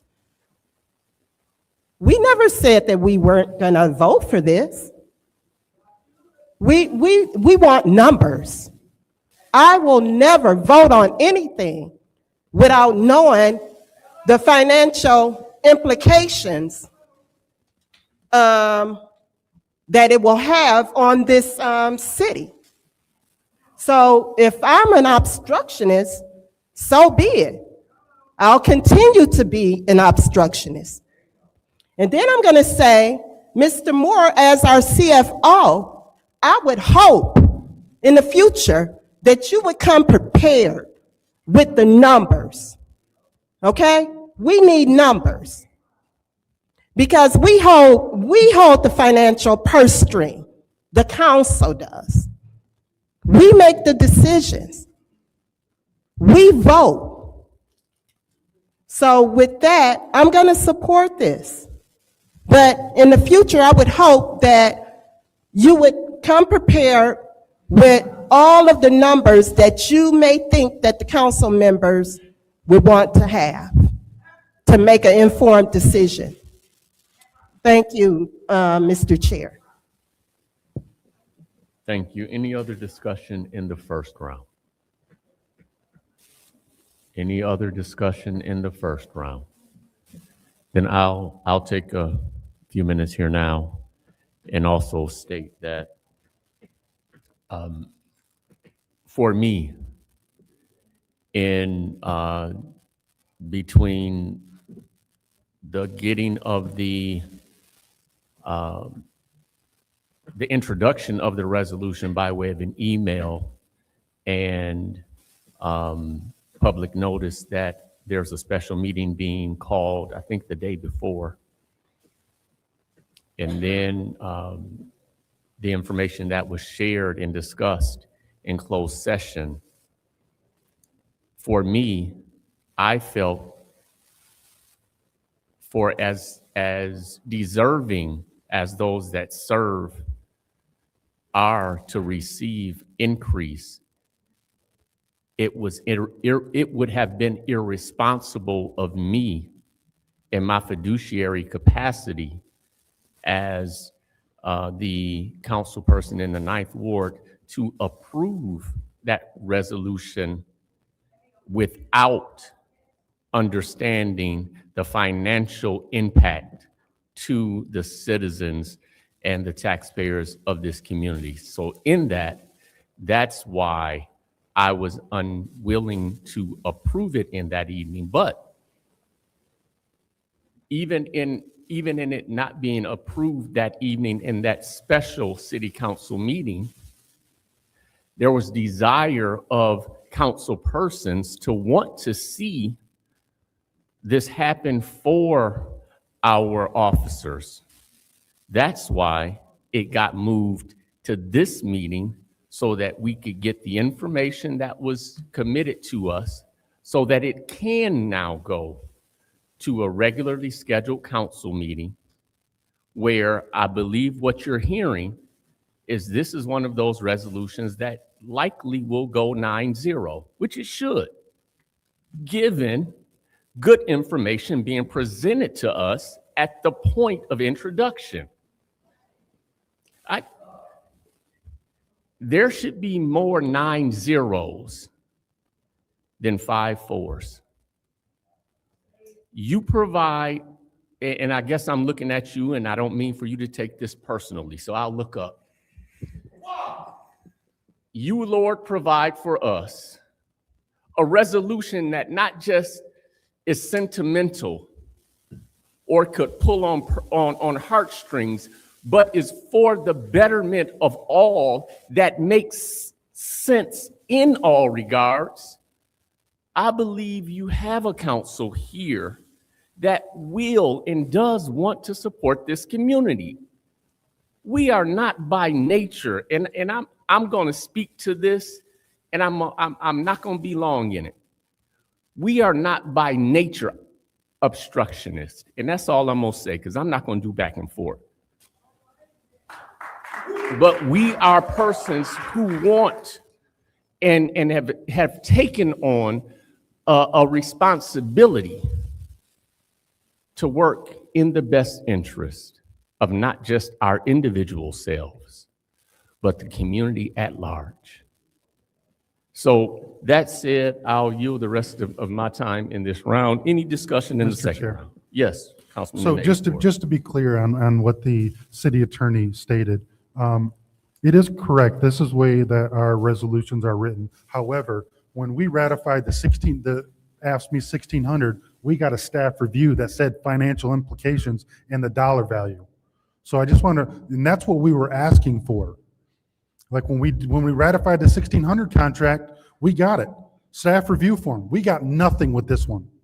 And that was our problem. If we would have got the staff review form that said the financial implications exactly the way the 1600 one was, there would have been no issues and it probably would have been passed on Wednesday. But we didn't get that. We got nothing. So just to be clear that this one wasn't precedent. Giving us no numbers wasn't precedent. So that's all what this council did is make sure that, and we still didn't get a true staff review. We got a makeshift executive summary with bullet points for the political mailers. But what the mayor did and what you guys did in not providing a financial or the staff review form with financial implications is you created an opportunity to make this political when it should not have been political. There was no political ill will on our side other than to get the financial implications of it. So shame on the mayor, and that's all I got. Thank you. Thank you. Any other discussion in the second round? Mr. Chair. Yes, Councilwoman Thank you. in the sixth. And thank you for weighing in, and I appreciate the sentiments of all of my colleagues, every last one of them. And is that Kramer over there? Through you, Mr. Chair, could I have Kramer come to the podium, please? Officer Kramer.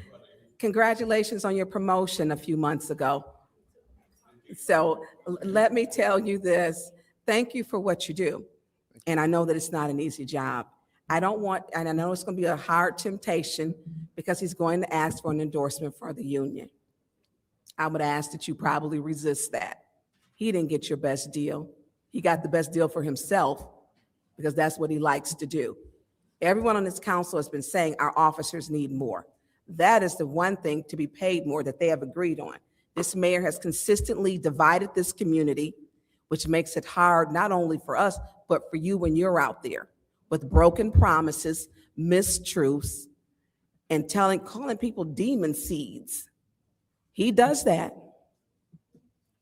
You guys come in and do a job, and it's not easy. And you do it with not the support that you need, but very few, often other cruisers or police units on the street. And that's hard to do. And you have to be here. And that's hard to do too. It's hard. And so that press conference, I know was uncomfortable for the officers because he used very explicit language, divisive tactics, and political trickery is what he did. We support you. He gave us no numbers. There were 0 numbers. And we have a responsibility to say, hey, how much is this going to cost? If that had been done, or even 2 weeks before, or whenever, it is the ineptness of this administration that he had the gall to feel he could bring this without us asking a basic question, can we afford it? It wasn't that we didn't want to help, it was can we afford it? And now that we got the numbers, I appreciate Mr. Moore and Mr. Borley. They kept to their word. You know, we're telling you we're going to approve it. Is there anything you'd like to say? I just want to thank everyone for being here and actually going through this. I will say that one thing is, we've never wanted to be any kind of political pawn in any arena that we've ever dealt with. We just want to go to work and get paid what we deserve.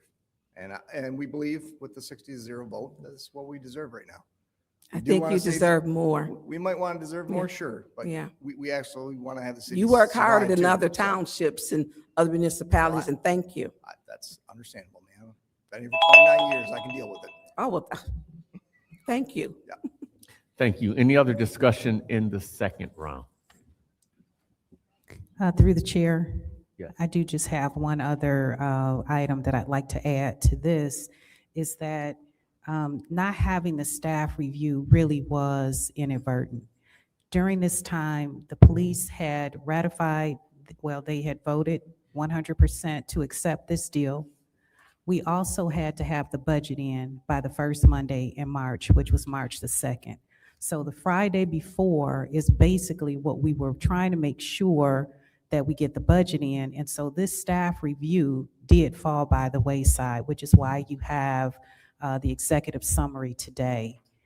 So we're not trying to conceal information. Your resolution that adopted the budget for this year also stated that council would approve wage increases for the collective bargaining agreement. So we were in that vein, but it was not something that was trying to be withheld from council. Thank you. Thank you. Madam Secretary, we're going to go to the roll call vote. Well, hold on. Before that, is there any other discussion in the second round? Just to make sure I open the floor.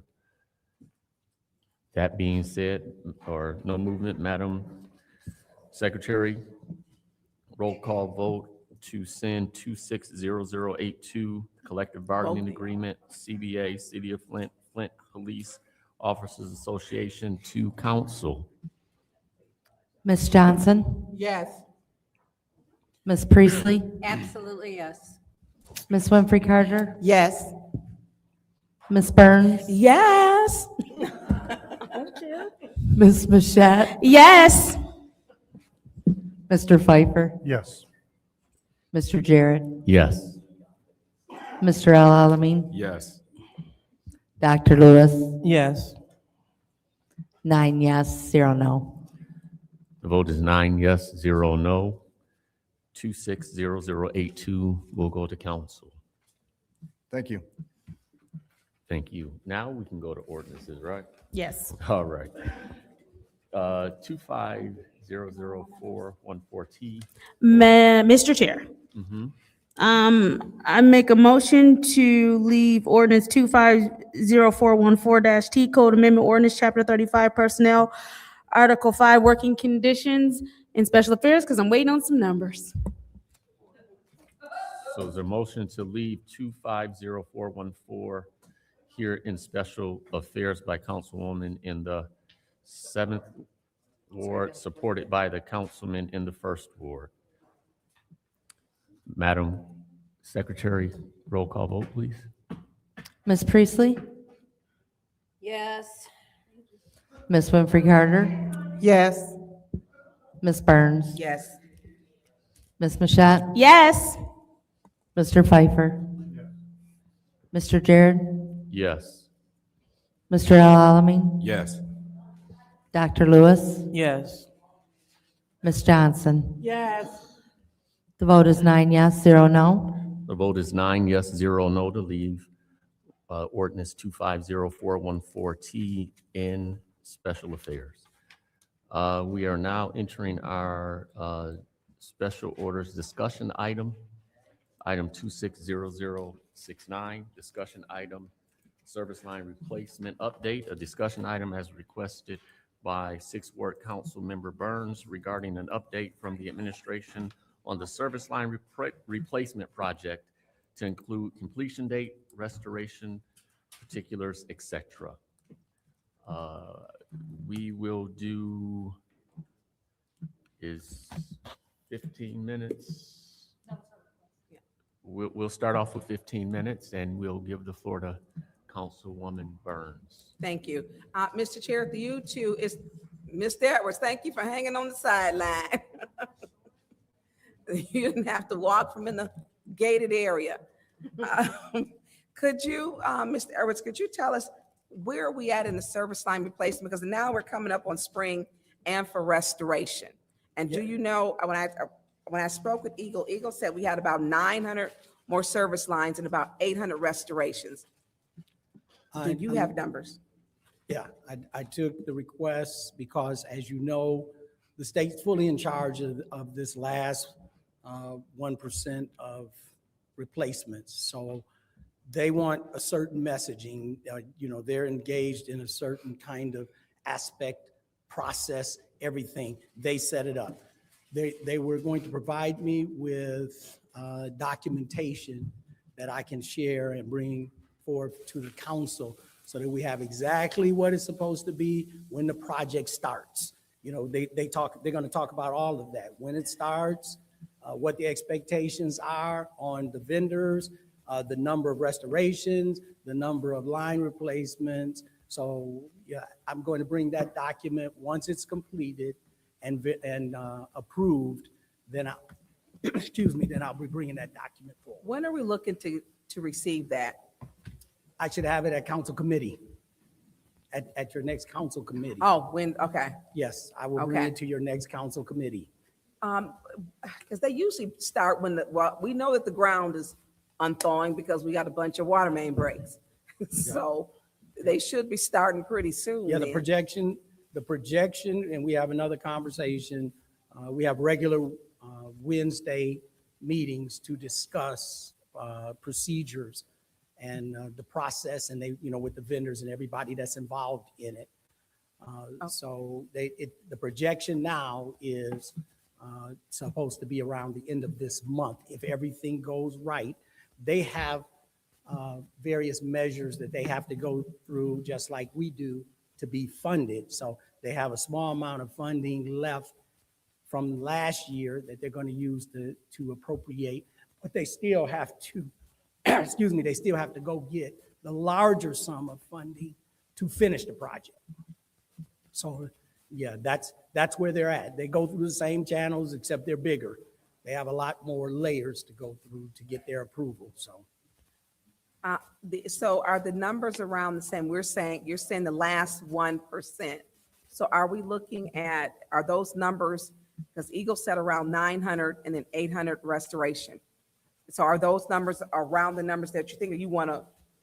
Both are under, to be safe, I don't want to give anything exact or otherwise it'll be in the document.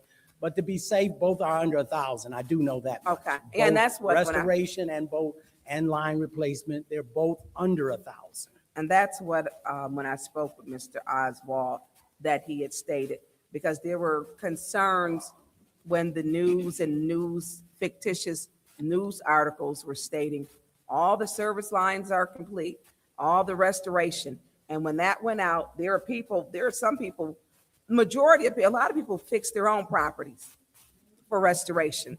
It's been so long. But there are some diehard holdouts who said, I didn't break it, I'm not fixing it. And they mean it. And so when those types of messaging is sent out and it's not true, there are people who are still waiting. They want it to be completed by the people who destroyed it. So our next council meeting, can we make sure, will we all get copies of that? Yes, that's Okay. no problem. But I would add I understand what has been communicated in various forms in various situations, but I would stress this last group of people have been a more challenging group of people to address the problem with. So, I know we're talking to an audience beyond here, that people need to be available because their plan is this time, they're going to sweep through. That means they're going to come to your house. They're going to be ready to do the job. If they can't get in, they can't get to you, they're cutting and capping you.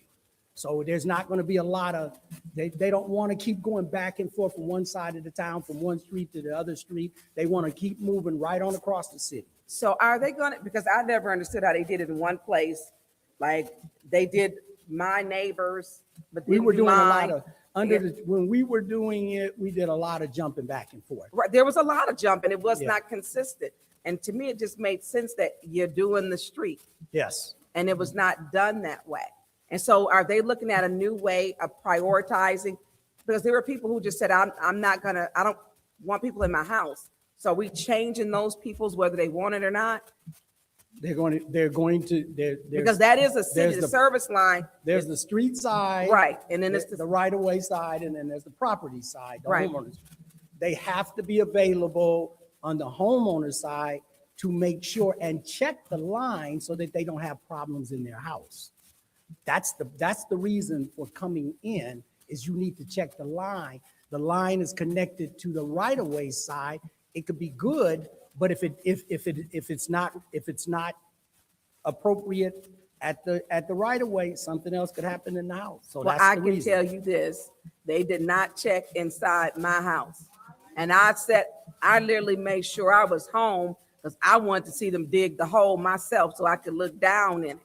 They did not, and there's a lot. And so I think. Did you provide consent? That you Yes. had to sign the consent? Who want to have water that you can't drink or bathe in? Come on. I mean, Well, I'm just not telling that you, person. That the I only way did they can provide come to your consent. house is consent. What You they have to end up provide doing was consent. sending somebody out after the fact because I questioned it. After the fact, which, this issue was unprecedented to begin with, but there were inconsistencies in it. So, next Wednesday or our next committee meeting. We should receive. Correct. Okay, and we'll receive an update. And this is what the state is doing. I think LGC Global. Well, they have They're they're different working with the provider. That's, Okay. yeah. Well, we don't have that many now that's here.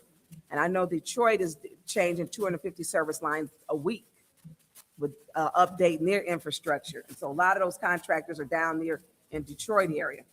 All right. It's about cooperation, though. We need the Yeah. cooperation. Yeah. All right. Thank you. I yield the floor. Thank you. Any other council members have discussion on this item? Any other council members with discussion on this item going twice? Go ahead, Councilman Nate. Can you outline to us what is going to be on this report that you give us? Like, as far as, is it just going to be strictly numbers? No, What, it'll be structurally explaining some of the process as a part of it too. Just what I just got through saying, how they want to get consents, move across the city, cut and cap, all that kind of stuff. so will be on there. what happens if, can you go over or just explain what happens in the cut and cap process for if for some reason a resident doesn't do it and they cut and cap, what does that resident, do they have to pay a fee to get a turn on back on? Like, what does that process look like? I better stick to bringing you the entire process to see if that's part of what the expectation is, rather than say that I don't want to, that we do have cut and cap costs for our regular process here in the city. I'm not sure of how they integrated that in their document. Because I don't know that, does the state of, like the state of Michigan, do they have the authority to turn somebody's water off? Oh, they're working in conjunction with us, and yes, it all falls under the service line rules. Lead service line, galvanized, that's a state rule consistent with the EPA. Okay. Do you know how many service lines were remaining when we turn the project back over to the state? Do you know what those numbers are? No, I'd be guessing. Okay. I was just wondering what the number was that the state actually completed from once they took the process over. If there was 1,000 left or whatever, and now there's 200, like what did they complete in the last, was it almost 2 years since they've had it, right? I do know that when we were looking at the process and we were having discussions about the process, it was around 3,000. But then our staff, Paul Simpson, Amanda, they went through and they were able to locate information on a number of those. So that kept reducing the number down. So we don't know actually how many the state has completed? No, I can ask them to provide that documentation too. Okay. If you could just get us a high level of how many they have completed or how many's remaining. I think that's the biggest question that a lot of us in the residents have, is how many are remaining. Yeah, they're putting all of that, they're memorializing all of that. Okay. the restorations and all the line replacement remaining, they're going to have that exact number in the documentation that I'm going to provide to you. And are they putting a hard deadline on it at some point? Like, are they going to? That's going to be in the document too. Okay. I'm pretty sure, yes, they do have a hard deadline, and I believe that's going to be in the documentation too. Perfect. Thank you. I yield. Thank you. Any other discussion? Any other discussion for this discussion item? Going once, going twice. We're going to close this discussion item. Mr. Chair. There's a motion to adjourn, and I heard a second motion by the councilman in the 8th Ward, seconded by the councilwoman in the 4th Ward. Roll call, Madam Secretary. Ms. Winfrey Carter, Yes. Ms. Burns, Yes. Ms. Mashat. Mr. Pfeiffer, Yes. Mr. Jared, Yes. Mr. Alamin. Dr. Lewis is not in. Ms. Johnson, Yes. Ms. Priestley. Yes. The vote is 8 yes, 0 no. 8 yes, 0 no. Motion to adjourn has passed. We are adjourned at 6:51. Thank you. Any member of the audience who has not had an opportunity to fill out a speaker slip for council, you do have 5 minutes to do so.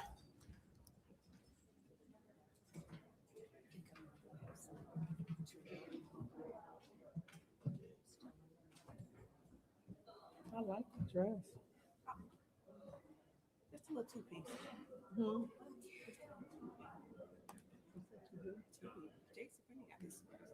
$7. Oh, for real? Let me see. Why you pick me up?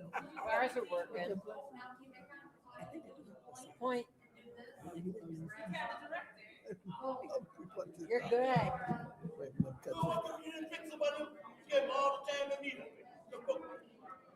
You didn't know it was involved, did you? The people called, so you, well, no, she called.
Madam Secretaries.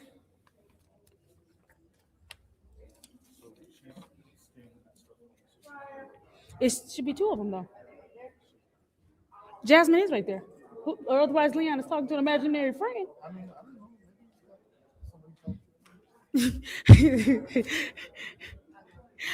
The time is now 6:56 p.m. on Monday, March 9th. I hereby call the City Council meeting to order. We can still do a roll call. She's in the building. I mean, she's in the room. Roll call, Madam Secretary. Mr. El Alamin.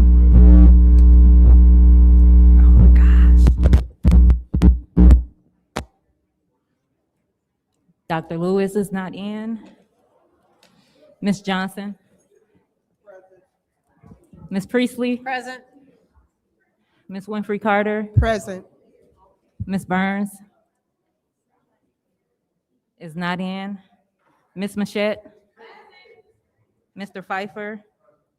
Mr. Jarrett? Present. You have 7 members present. We have 7 members present, and we'll give our attorney an opportunity to join us.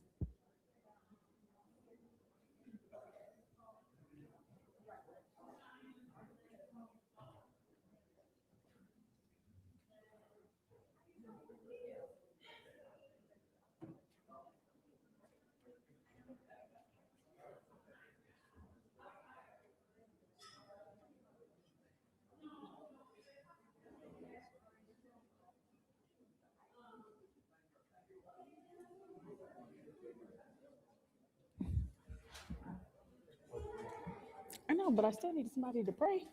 Gotta line it up. All right, it is now time for the Pledge of Allegiance. Councilwoman LaShawn Johnson, 3rd Ward Councilwoman, will lead us in the pledge.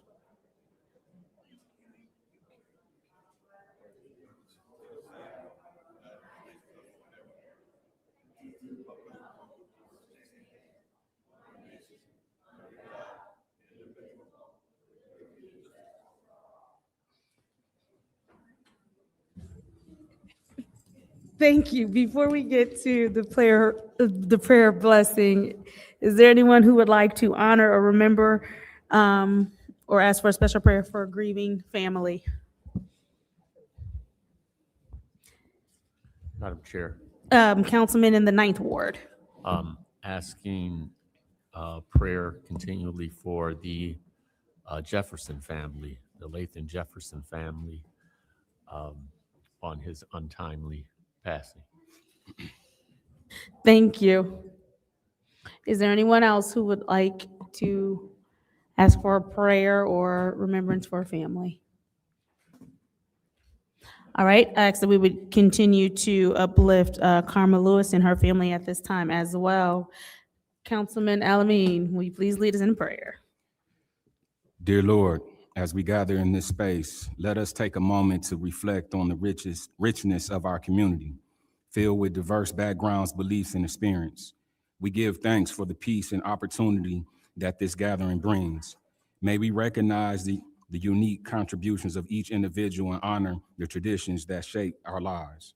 Let us strive for understanding and compassion, embracing our differences and strengths that enrich our shared journey.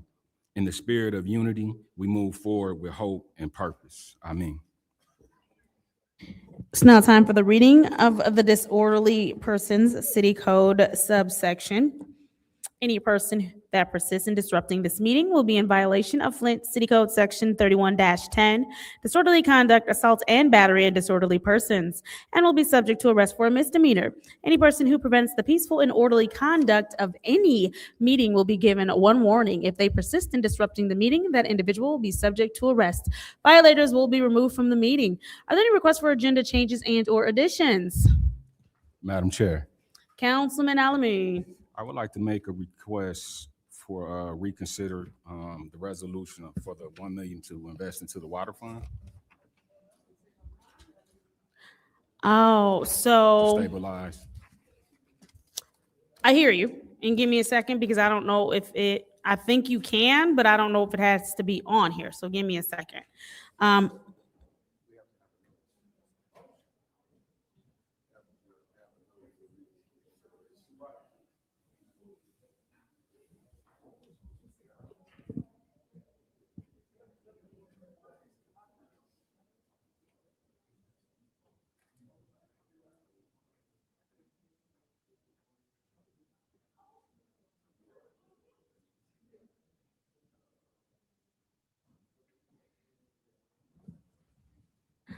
Alrighty, you can add a reconsideration.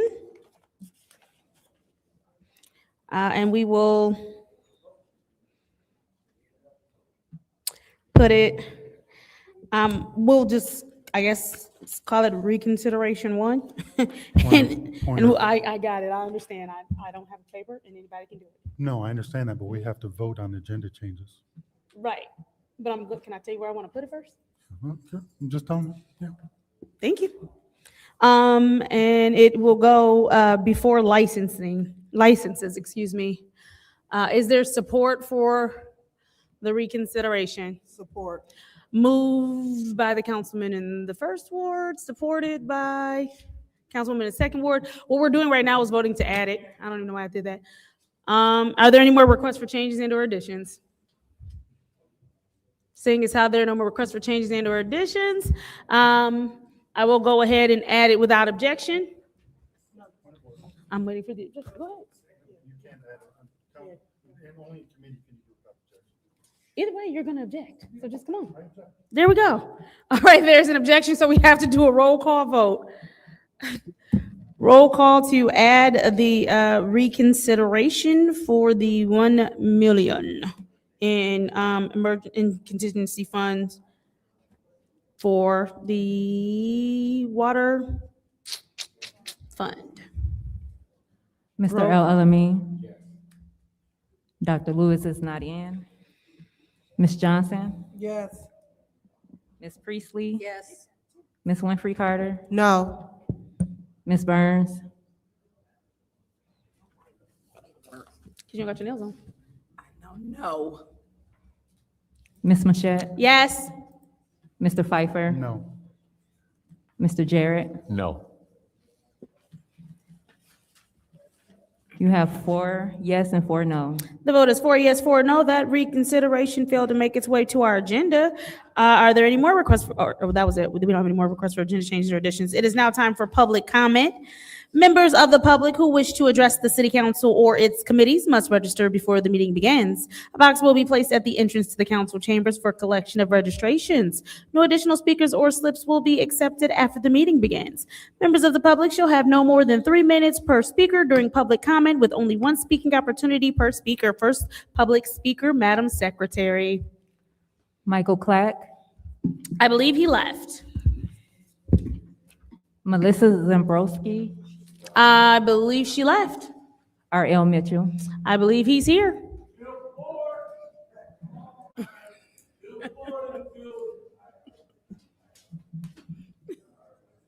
My name is R.L. Mitchell.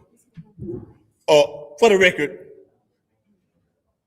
about this po situation in Flint, talking about these are 69 of them, or 59 of them. They get underpaid, but they mention Grand Blanc policemen. They getting less paid than Grand Blanc. But them hostile police in talking about they don't get murders out there in Grand Blanc. And they be working harder than any popo in America. But Grand Blanc is worse than Flint, doing that sneaky stuff. For the record, I remember when I was out there when my pastor lived right out there. I went over his house unexpectedly just to see, and I got just to get some little pocket change and talk. But he went home. His wife gave me all the bottles in the garage and told her son, which is my pastor right now, to take our rail to the grocery store and let him cash the bottles and drop him back off at the bus stop. And they did that, but it's a little white woman out there came and said, "Sir, can I help you?" I said, "Yeah, give me a glass of water." And she went in the house. It took too long. I walked down a couple of blocks, about 8 cops, all of them was white. They asked me for my identification. All of them pulled guns out when I reached for my wallet. I gave them my identification. They said, "I advise you, don't come out here no more." And they got to be dealt with just because you see how they treat us peoples in Flint, our own police spraying somebody with pepper spray and all that junk and barbecue stuff. And the 5th ward has said best. It's racial, but nobody gonna call the racial shot. But she already done called it now. But they still got to be dealt with. That's been over 25 years ago. But now I remember why that cop pulled me over in front of the Hamilton Brothers on Hamilton. He probably one of them Burton and Grand Blanc, the same thing. Talking about get in the car with a gun. Y'all walked away. And all that junk. That still got to be addressed. Woodson said it best. Y'all leasing them motherfuckers out here on the street to you. You ain't out there. Look at it. That old 2nd ward, she started that junk with that Mexican popo. She fired him and then he got so mad. He talked to all them buddies out there and knocking and wrestling gangs and stuff because Big Moose, like that's the only I can think of, started that junk and all that junk and night in First Ward over. And y'all talking about drop the junk. And look, hey, look, stay tuned, America. We're going to get to the bottom of this. But they're going to, and the mayor talking about calling his own popo arsonist. And all, you see what he be dealing with? Little penguin downstairs. Mayor Neely. Good evening. I'll help Mr. Pugh. Next public speaker, Madam Secretary. Next speaker is Arthur Woodson. All right, since we addressed lead and homes, let's address that $1 million. Here's the issue. The race doesn't go into place until July the 1st. What's the big rush for the $1 million? Y'all just heard it yourself. It's in the general fund, so you don't have to worry about a deadline and spending it by the end of this year because it's in the general fund. It's already spent. So what's the rush for getting the $1 million right now? Then on top of that, you heard Mr. Moore say, "Hey, y'all got $2 million. Mr. Pfeiffer asked how much was spent out of the $2 million. He said $700,000 to $800,000. It was allocated for substantiability, water. So if you only spent $700,000 to $800,000, that means you got $1.2 million left in money that was allotted for a rate increase. So why not use that $1 million that's sitting there right now where it's supposed to be sitting?" Ms. Gurley, I don't know you personally, and this is nothing against you personally, but in this arena here, I do not trust you. You all can vote to get your own attorney to look at that Gleewood contract. We don't need anybody that will act like Attorney General Pam Bondi with the Jeff Epstein file because their loyalty is misplaced. It's not placed with the people, and I know you didn't understand. I know you don't like that, Ms. Councilwoman Candace, but at the same time, you have people who are loyal to their bosses instead of people who are loyal to the people. It's nothing personally against them. It's just facts and understanding that this does happen. Because I can say something right now that I know for a fact. I know that Phil Phelps did some forgery with Michigan Tribunal taxes, and Ms. Gurley investigated it. And not one time was it brought up here in front of y'all. So I know that for a fact. So information that should be transparent and brought up here in front of y'all should be here. My issue, I don't like Gleewood. My issue is, if they supposed to came here in front of us and told us about the data and how they come up with the rates, and then it's a 4% cap, why not take our time to look at that? And if they breach the contract, maybe we can renegotiate and open up the contract. Let's check our options first before we start throwing money at something that might not even help us down the road. But if we look at that contract and they breach that contract, we are in a better position to negotiate. And that's all I have to say about it. Thank you. Thank you. Next public speaker, Madam Secretary. Next speaker is Darrell Brown.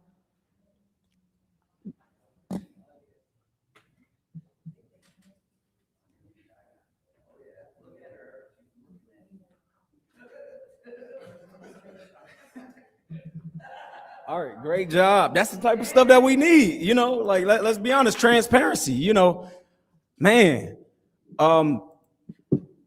That's all we ask for, transparency. Everybody to do their job and do it effectively. You do that, we will never have no problem. But we see problems. That's the reason why we have people like us that's going to be running. That's why we are running, because we believe that we will bring those things to the council. I've told y'all over and over again, love and respect. Even if I was not to agree with you, I would definitely respect you enough to hear what you got to say and then figure out what we can do for the people. We don't have that. We usually have something that's divided. Honestly, it's surprising for me to hear these votes, what you guys are all together in this. Because usually there's like bickering and fussing and fighting at some way, form, or fashion. And one thing that I've noticed though too, and I'm gonna speak on this, is loyalty. It is who you're loyal to. So me, I'm no parties or no games, just the people, flat out. If it's not about the people, we have an issue. And I can tell the way that certain people vote that they have specific interest or specific people that they rock with. We see what people are doing. Y'all know y'all on video. We can watch everything. And again, I'm not calling you out, but the people do see. And we don't forget. So that's what's happening right now. And there is going to be a big shift and change in the council. It is going to happen. I know some of you guys are not running for specific reasons, and I understand that. But the ones that want to retain their seats, people are coming for those seats because you're not to be trusted by a lot of the folks out here. They don't trust you. They don't trust how you vote and what you do. And they're running for those seats. And we're going to have change. Because there's a new season. This is election season, right? Things are going to change because it has to change. It's as simple as that. We look back at footage and it's out there for us to see what you've done, what you did and what you didn't do. And Candace, you never look at me when I speak to you, but this is not out of disrespect. I went out in the ward and I asked all throughout the ward, what have you done for us? And I've absolutely heard nothing at all. But I would like to talk to you one-on-one if you're willing to, so you can enlighten me. What have you done? I've tried calling you as a resident before I even decided to run, and I've never got a call back. I have not got a call back, but if I had money, I believe that you would though. If I had the money, I believe that we'd be talking. Prove me wrong then if that's not the case. That's why I'm running for the seat, because of things like this. You should be easily accessible. Because I am, and they're talking to me as if I'm already in that seat. Why is that? Why are people calling me instead of you? Why is that? Let's talk. Out of no disrespect, let's talk.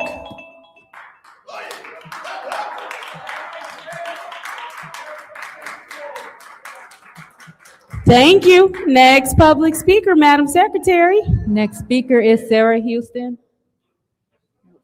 I believe she left. Deborah Coleman.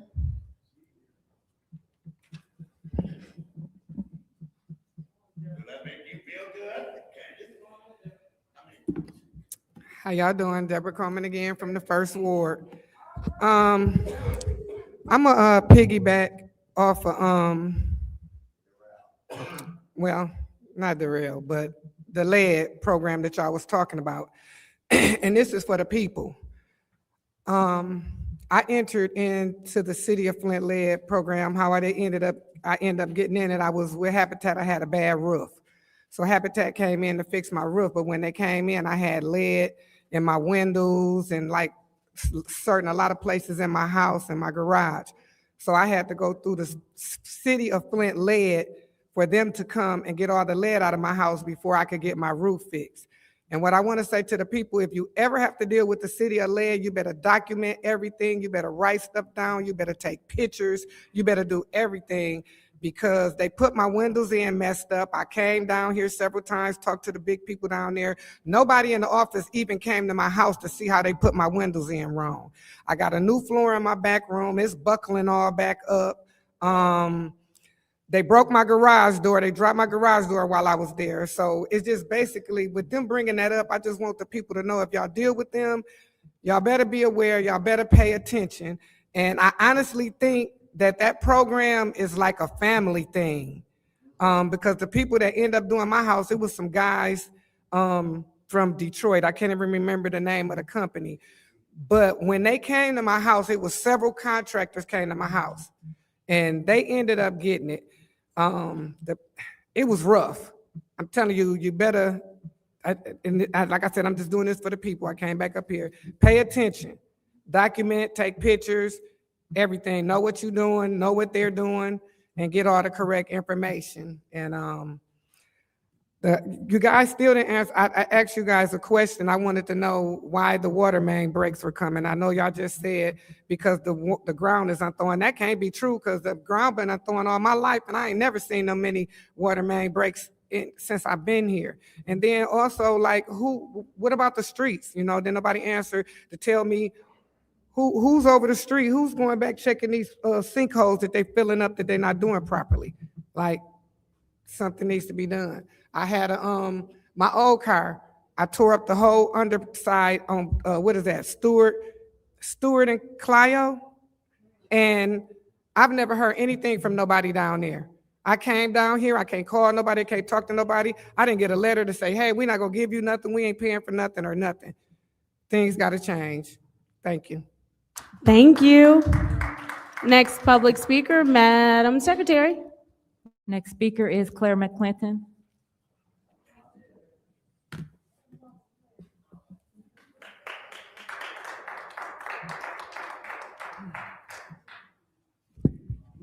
Yes, I just want to underscore the urgency of this water rate hike. We've already set a bad precedent with the $8.9 or $8.5 million in 2022 that was given for water credits. At that time, you could have used some of that money for water affordability. If you listen to the hearing last week or week before concerning the rate hikes, and one of the attendees spoke about the Lifeline program in Detroit, where they charge water based on your income, not your usage. Did y'all hear that? Your income, not your usage. And one of the speakers mentioned how they were on that program and they were regularly paying their bills, but when the funds dried up for that program, they couldn't keep up with the payments. Now, some things is just make sense, you know, but unfortunately, some people's wishes and plans and desires is honored by this council, and we, the residents, are not. And here we go again. You got on the thing tonight, Baker Street for the Mark and them, they want Baker Street, and you know, somebody else want another street, and they always get special treatment. They get what they want. They come up here and ask for it, bam, it's a done deal. We go out there and picket, get petition signatures and all kind of stuff, and we still ignore it, which is even worse. At least tell us why you're not gonna put money into home rehab and rehabilitation, why you're not gonna even look into a water affordability. Philadelphia has had one for years.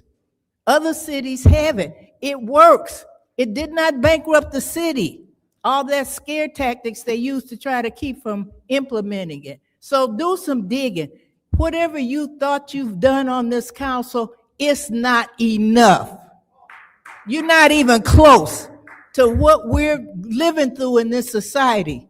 People being disappeared off the street, kidnapped, killed in broad daylight by our own government.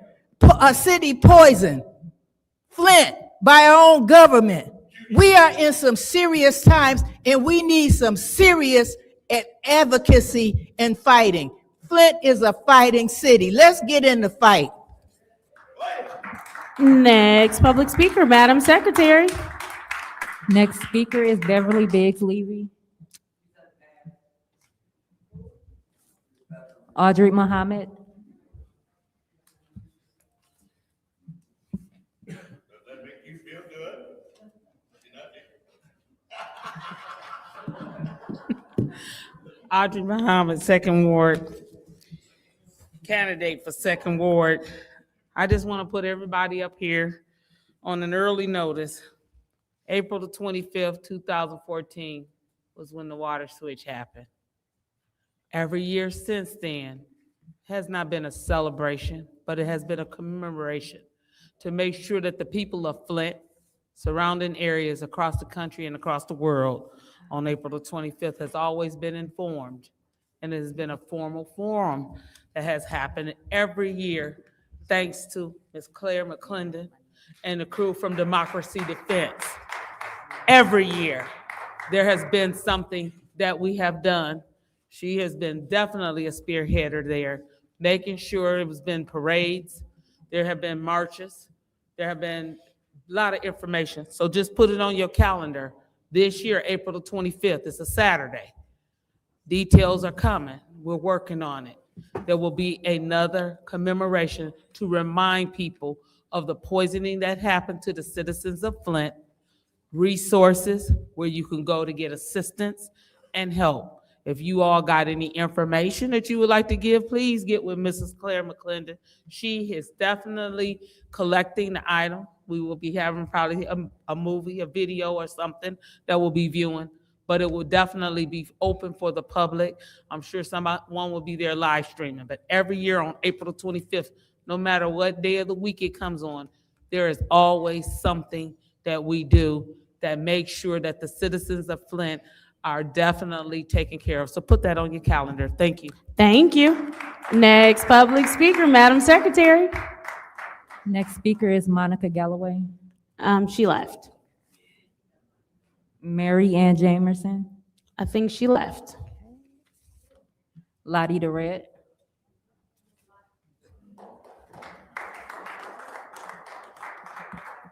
I don't have much to say besides y'all remember this election season. Just because somebody give you a couple extra dollars, well, I ain't gonna say a couple extra because everything counting in this economy.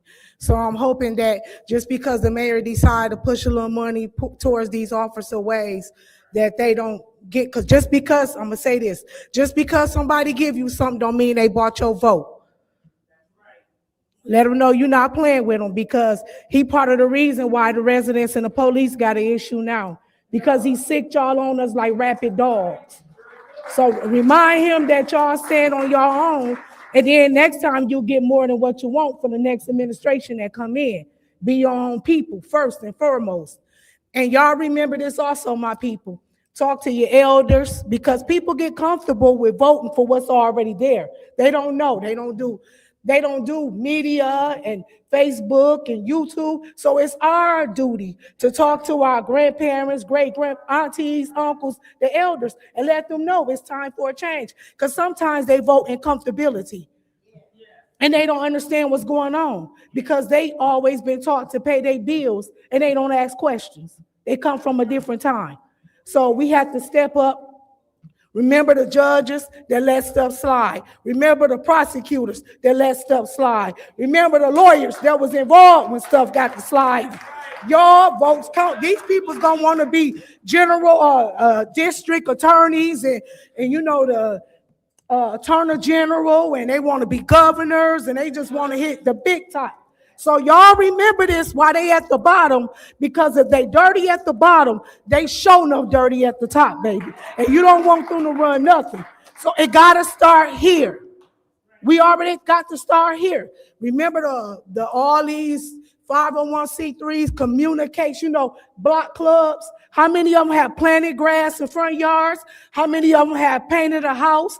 How many have helped somebody get a roof? Because see, all that's neighborhood stabilization. How many got together and say, hey, we'll pay this old lady's water bill because she can't afford it? I'm telling y'all, get y'all affairs in order with the city. So when we come down here and we go against them, we standing good on our own ground. If y'all feel like them lawyers didn't do y'all right for the water, y'all get together, do a class action lawsuit for insufficient counsel on them lawyers. Don't go after the city, go after the lawyers. They the ones did you bold.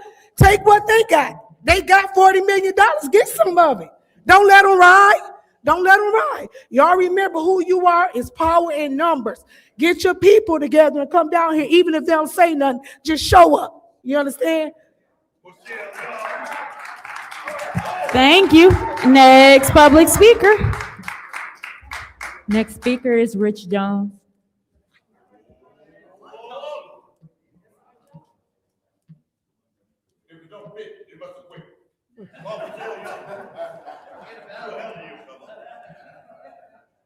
How y'all doing today? I just got one request for y'all, and that is to be creative with the pen.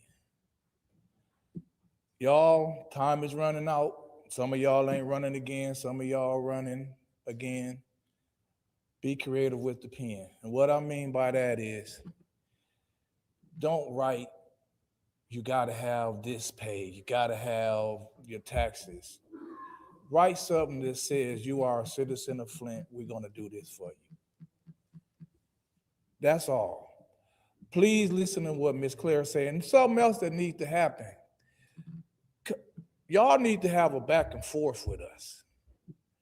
Because sometimes we say stuff like what Ms. Claire said. That's a discussion. That should be a discussion. That shouldn't be something that y'all give 30 seconds, if that. Because most of the time that she come up here, y'all don't even address her. Y'all don't even address her. Let's talk about our police force. It is a must that we get more investigators. It is a must that we have more police officers out on our streets. And it is a must that we be very competitive. I can see the same thing happening again. I don't see our heavy turnover being solved. I don't see that being solved. I see this being a Band-Aid, but a Band-Aid is better than just letting it bleed. And I want to thank all of y'all that stood up with us for the Gleeville. I want to thank y'all. And also, I want to talk about the North Flint Food Park. No, I ain't 100% in on all what's going on, but I am for it because it's ours. It's ours. Think about how many people y'all done gave, and not y'all in general, just the city council for years. How many tax breaks y'all done gave to people when it was time for them to pay taxes, they were no longer in business? This is us. That's us. If we fall on our face, let us fall on our face. You allow many of people that don't even live in Flint to come in here and become millionaires. Why can't you give us a chance? That's all I'm asking, give us a chance. And if I was on council, I would love to hear people saying, he voted to give the North Flint Food Market some money. He must be getting some out of it. I'd rather answer that question than have these people say, why y'all won't vote for us. Thank you very much. Thank you. Next public speaker, Madam Secretary. Next speaker is Jaquindre Brown.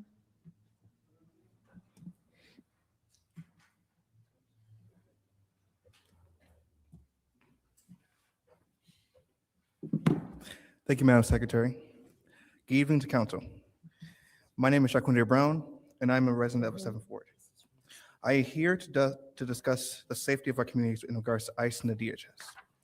I realize many on this council believe that the city is helpless and are not able to do anything in regards to protecting our residents by following the law if our federal government breaks it first. So for the past month, I began to do research. I wanted to see what local governments have been doing in Michigan and the measures that the city of Flint are able to follow. To do this, I have in my hand a resolution made by the Board of Commissioners in Washtenaw County, which I gave copies to the Mayor Secretary to give to council, that introduces 7 different statements and measures that I believe our local government could put forward as well. 1, I know last time I talked, there were questions about affordability or just jurisdiction when it comes to hiring lawyers directly. What this resolution does is that the local government would seek counsel with external immigrant rights legal organizations to help develop policy that allows for our communities to be safe. 2, it prohibits ICE officers from entering or conducting civil immigration enforcement with local government-owned, leased, or operated building facilities, unless it's pursuant to a judicial warrant, not an administrative warrant. 3, local government employees, contractors, or agents will not be allowed to voluntarily assist, facilitate, or cooperate with ICE unless required by law.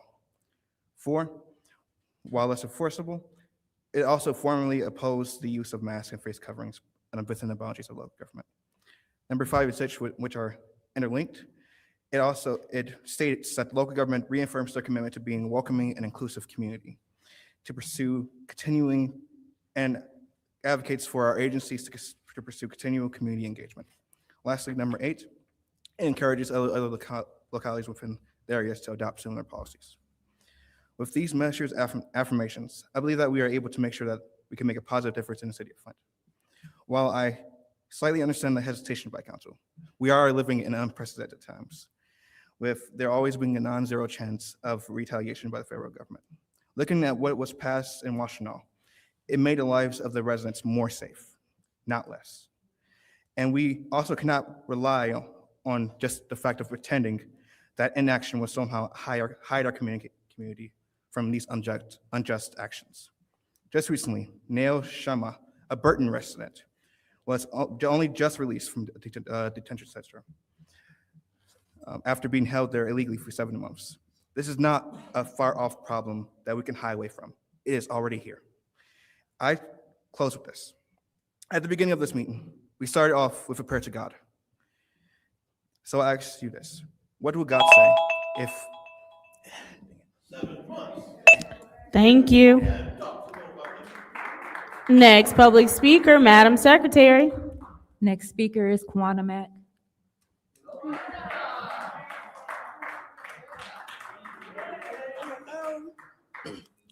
I'm back. I had to come down here and see was the 5 crooks still crooking. Yes, they are. Crooks, see if they still crooked. And LaShawn, she knew she crooking, she just talk nice and pass out candy. But I want to tell the people of Flint, look around. You see all these gas stations, Amoco's, Marathons, buildings, liquor stores spruced up, old Rite Aids going to the Chinese. This is who they want to be doing business with. And what the mayor and this administration, the crooks that got the mayor, they've been here for a while, they couldn't help it. They're gonna violate you with violations and out-tax you out of your houses. Why didn't the mayor talk to them about raising this water?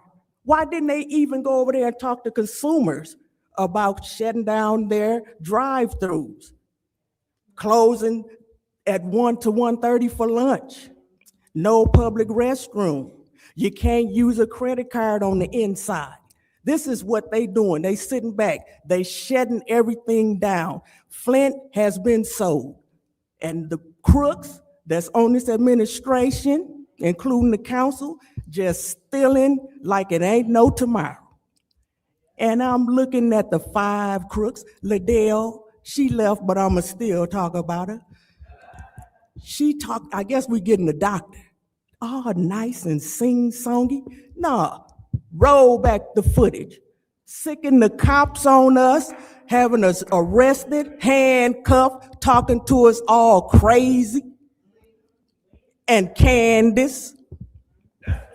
Yeah, you in my ward. Oh, wait. Somebody else told me they was running. But you know what? Somebody told me they was running for mayor. Ooh, wait. I can't wait. I'm gonna be there and I'm gonna be doing early voting. I don't trust y'all doing them absentee ballots. Davina, you're going down with them. You know, some people are made of plastic. Some people are made of wood. And some people are up to no good. Hey, what I see is five crooks. But you know what? I'm gonna tell you something else. Y'all not getting away. You gotta see the maker, and y'all gonna feel the fire licking at your heels. Bye. Thank you. Next public speaker, Madam Secretary. Next speaker is Brian Boston Jr.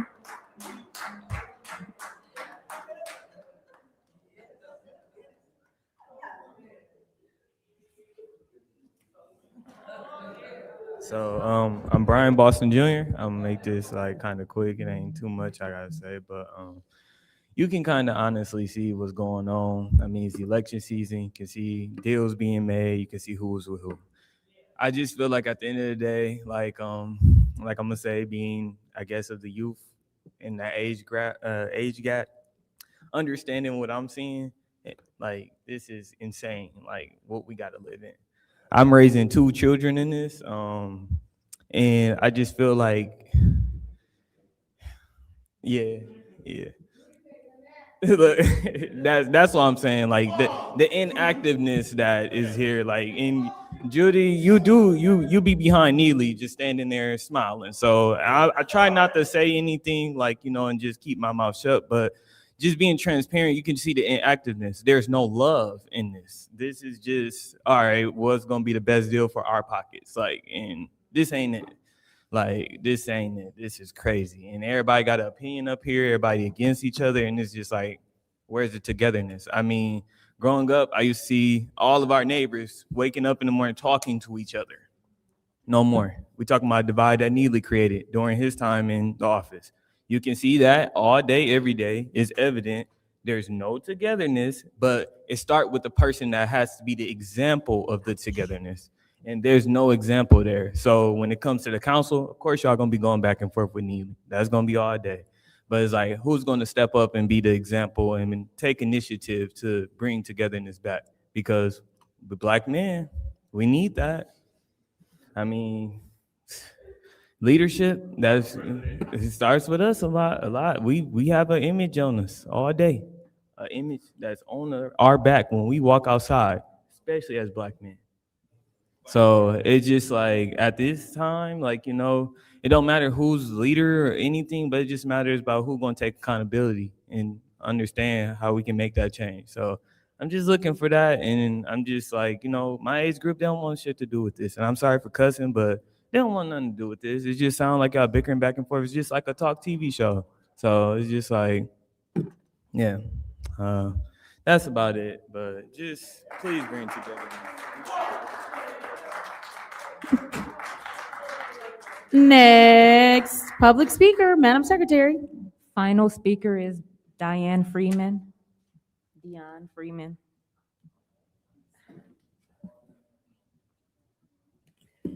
Good evening, City Council. I'm Dion Freeman. I live in the First Ward.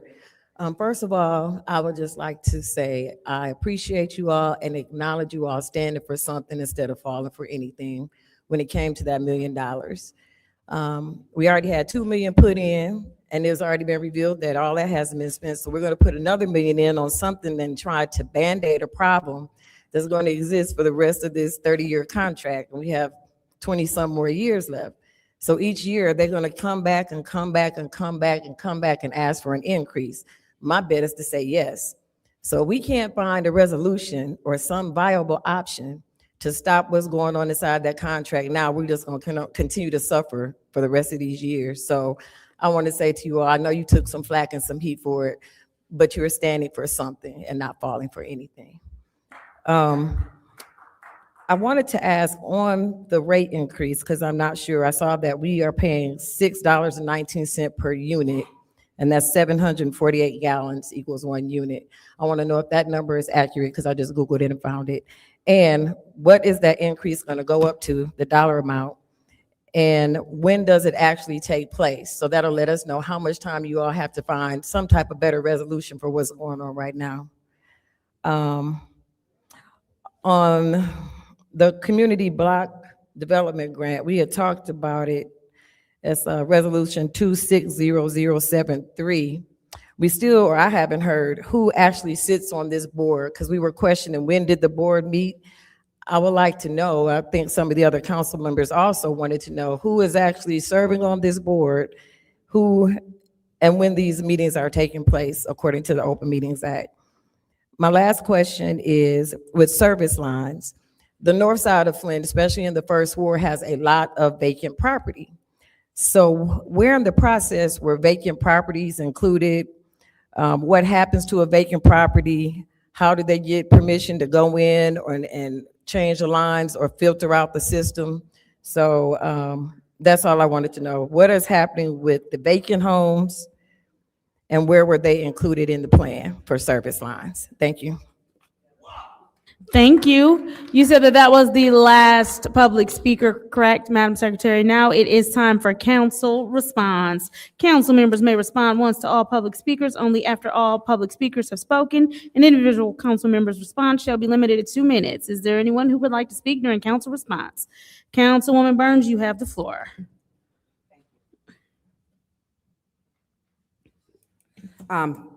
I do want to say this because the big thing is everyone is invited to come down for the water, the $1 million.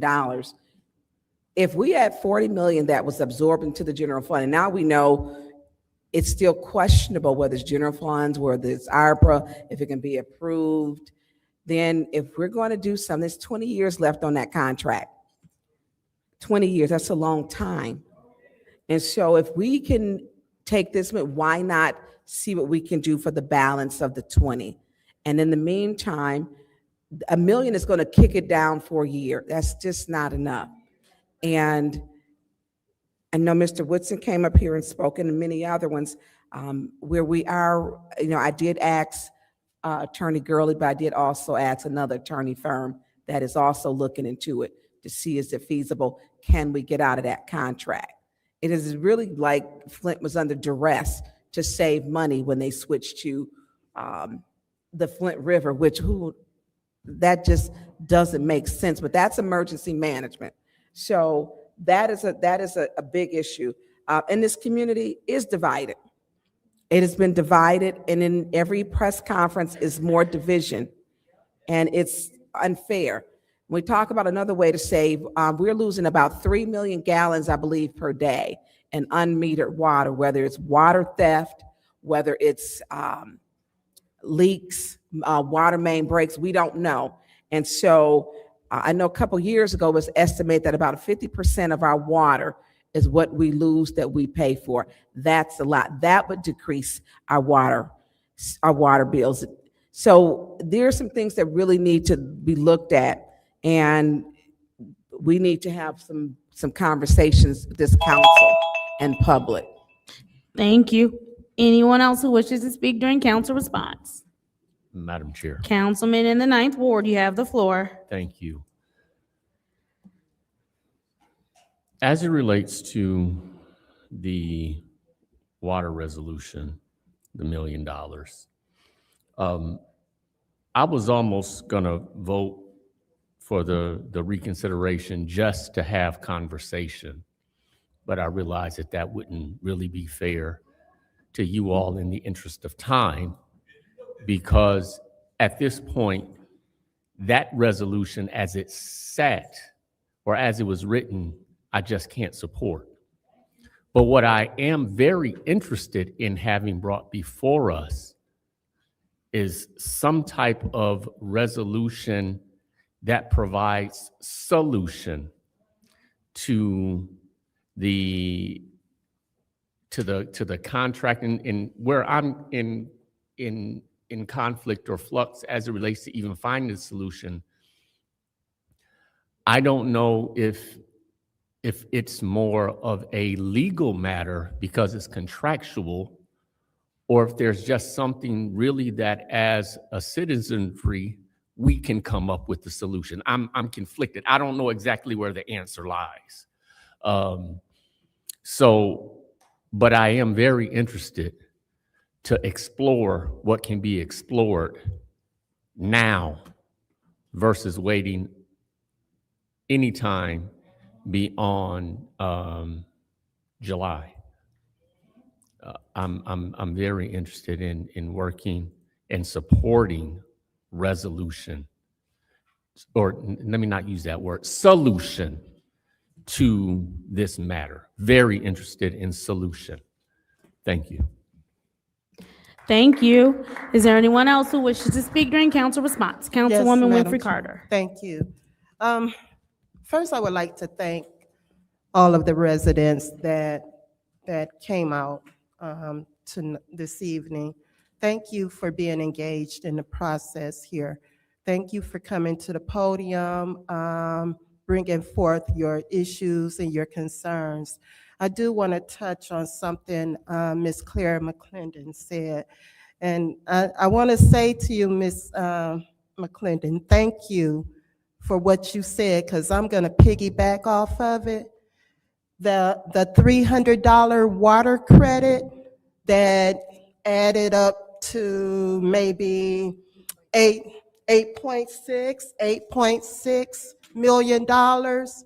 You are absolutely correct. It should have been used to stabilize our water fund, for the water stabilization fund. But you know what? Instead, it was used as a political ploy. It was used as a political ploy. So these are the things that we're talking about when we say to the residents, don't believe the hype. When our mayor stands there at these press conferences that he so often have and throw council members under the bus, so he think he's throwing us under the bus. You know, you better listen. You better start reading between the lines, okay? And another thing, like the late Councilman Mays used to say to me, he said this to me when I first got elected. He said, Winfrey, you better watch everything that's moving, and you better watch everything that's not. You better watch. Thank you. Is there anyone else who wishes to speak during council response? Madam Chair. Councilman in the 8th Ward. So I'm going to disagree with my colleague, and I'm going to stand up for the $300. And the reason I'm going to, and I voted for it, and the reason I voted for it still stands today. And the reason I voted for it is because that is basically the only ARPA dollars that the community's seen. So that is, if you look at all the ARPA dollars that we've spent and all the 501c3s that we've spent money on, that $300 and a few other infrastructure projects is the only benefit that's come to the city of Flint out of that $94 million. That is the only money that the residents really have seen out of that $94 million. So I'll stay here all day and support that money that we spent, because you can't really pinpoint on where else that $94 million went. So I'll be the bad guy, and I'll put my vote on that, because the rest of the money just came in one door and out the other. So I think I said it then, and I'll say it again. Like, that's the only ARPA money that really the residents seen. So I'll stand by that. The other thing is, if a rate increase was to happen, it would, my back of the napkin math, because I'm wicked smart, is going to be about $2.50 a month, $2.50 a month per resident. That would be the rate increase to subsidize this $1 million. I know the guys back there are scrambling, trying to fact check me, but it's about $250 a month that each resident would have to pay to subsidize that $1 million. Thank you. I yield. Thank you. Is there anyone else who wishes to speak during council response? Seeing as how there's no one else who wishes to speak during council response, I do want to remind everyone of the homeowner property exemption program. If you are a Genesee County homeowner and struggling to pay property taxes, there is HOPE, which is the homeowner property exemption program. Applications are available everywhere. It's actually the program that I came up with when I was not able to freeze property taxes for seniors. And so this program works as a way for all residents, if you qualify, to get 50% off of your property taxes. It picked up so much speed and momentum that once again, Flint was ahead of other areas, and the county now has their own program. And then there are a couple of other municipalities who are standing in line with Flint to also offer their residents 50% off of their property taxes. Moreover, on Friday, March 13th, there will be a property tax foreclosure clinic, and that will be held at the Genesee County Administration Building. They have their new location, which is the 324 South Saginaw Street, room 111. Again, that is the property tax foreclosure clinic that goes in line with the homeowner's property exemption program. There's opportunity for legal advice and HOPE application support as well. You can give them a call for more information. And once again, that's going to be 10 a.m. to 3 p.m. on Friday, March 13th.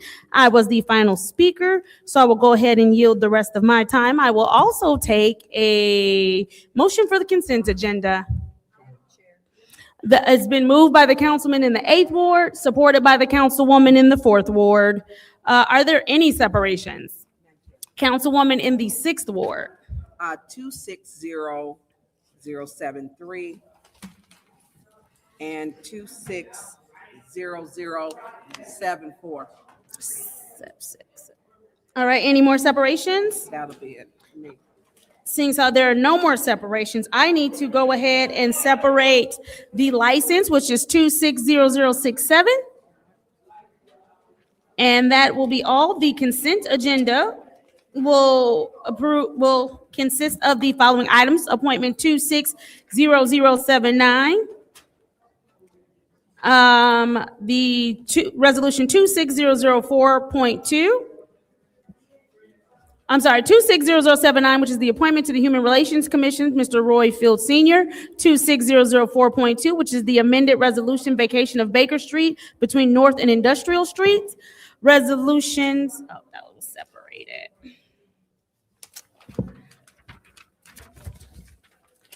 Resolution 260075, which is the change order number 1, Pullman SST, Cedar Street Reservoir Rehabilitation. Resolution 260076, LaFontaine Ford 8 GMC trucks. 260077.2, amended resolution, Sorensen Gross Company Rehabilitation Water Pollution Control Lift Station number 5. Resolution 260078, the setting of a public hearing for alley vacation between Leith and McClellan Street. Resolution 260084, which is the contract amendment for road professional services for the St. John Street Memorial Park project. And finally, resolution 260082, which is the collective bargaining agreement, City of Flint, Flint Police Officers Association, Flint Police Officers Association. Roll call, Madam Clerk. Dr. Lewis is not in. Ms. Johnson? She's not in. Is not in. Ms. Priestley? Yes. Ms. Winfrey Carter? Yes. Ms. Burns? Yes. Ms. Machette? Yes. Mr. Pfeiffer? Yes. Mr. Jarrett? Yes. Mr. Al-Alamin? That is 7 yes, 0 no. 7 yes, 0 no. Congratulations to our officers. Right, we can clap for that. I think we all wanted that to happen for them. So congratulations. We're moving on to our first separation, 260073, which is the Budget Amendment 2025-26 Annual Action Plan, U.S. Department of Housing and Urban Development, Community Development Block Grant. What is the pleasure of the body? Madam Chair. Councilwoman Priestley. Make a motion to approve. There is a motion to approve. Is there support? Supported by the councilman in the first ward. Is there discussion? Madam Chair. Councilwoman Burns, you have the floor. Who's over this? If there is someone who is here available to speak to this, I believe Mr. Rod Slaughter is going to join us.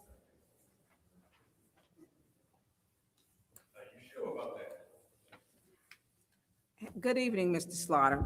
I'm gonna start while you're on your way down. How are you this evening? Good. Quick question, because some of these companies are not in good standing. Are these vetted? Yes, yeah. Well, if there is one that is not in good standing, and I haven't had time to go through the list. So the one that is not, oh gosh, let me see if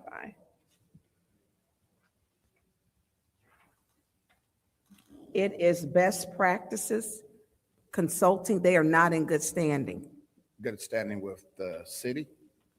It's on the state of Michigan website. And so I cannot support this at this time. Someone needs to go through this list to make sure if we're given funds that every organization is in good standing.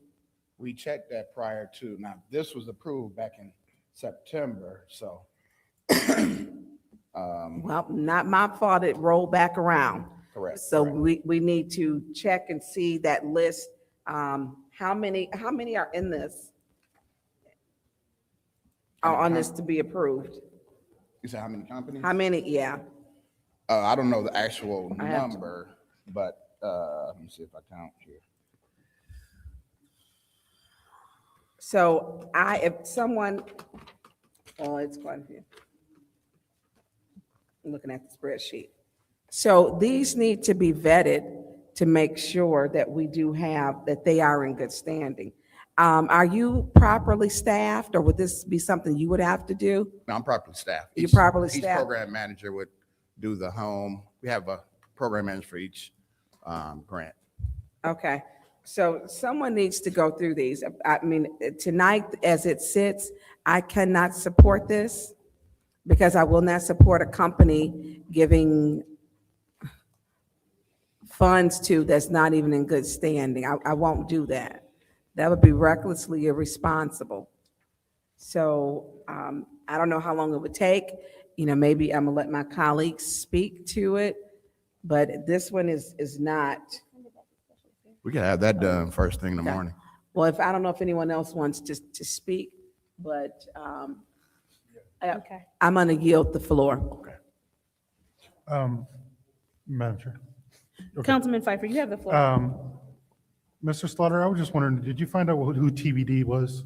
Yes, for Emergency Solutions Grant, those funds, for the most part, go to shelters in the city of Flint. So they didn't use the entire funding amount that we have, so we kept $34,000 for TBD money that can be used for expenses later. If, like, say, for instance, if one of the shelters or the YWCA comes short of program funding, that $30,000 can be used to assist. We rather put it into that TBD pile rather than turn it in. Now, at the end of the grant period, if it doesn't have to be used, we would return those funds or reprogram them for the following year. Okay, how are we running the credits? Because we're demanding money back from some of these folks. How are you, if they've already spent that money or they haven't? No, they haven't got the money yet. No. They haven't got any of this money? No, that's why we're waiting for your approval so that they can. No, but this is just the extra money, right? No. They haven't received any of the original contract either? Correct. So why did this come before us in September and they still don't have the? So I'm so confused here. So why is it six? They're waiting for the amendment so that we can start issuing contracts to be approved. So I'm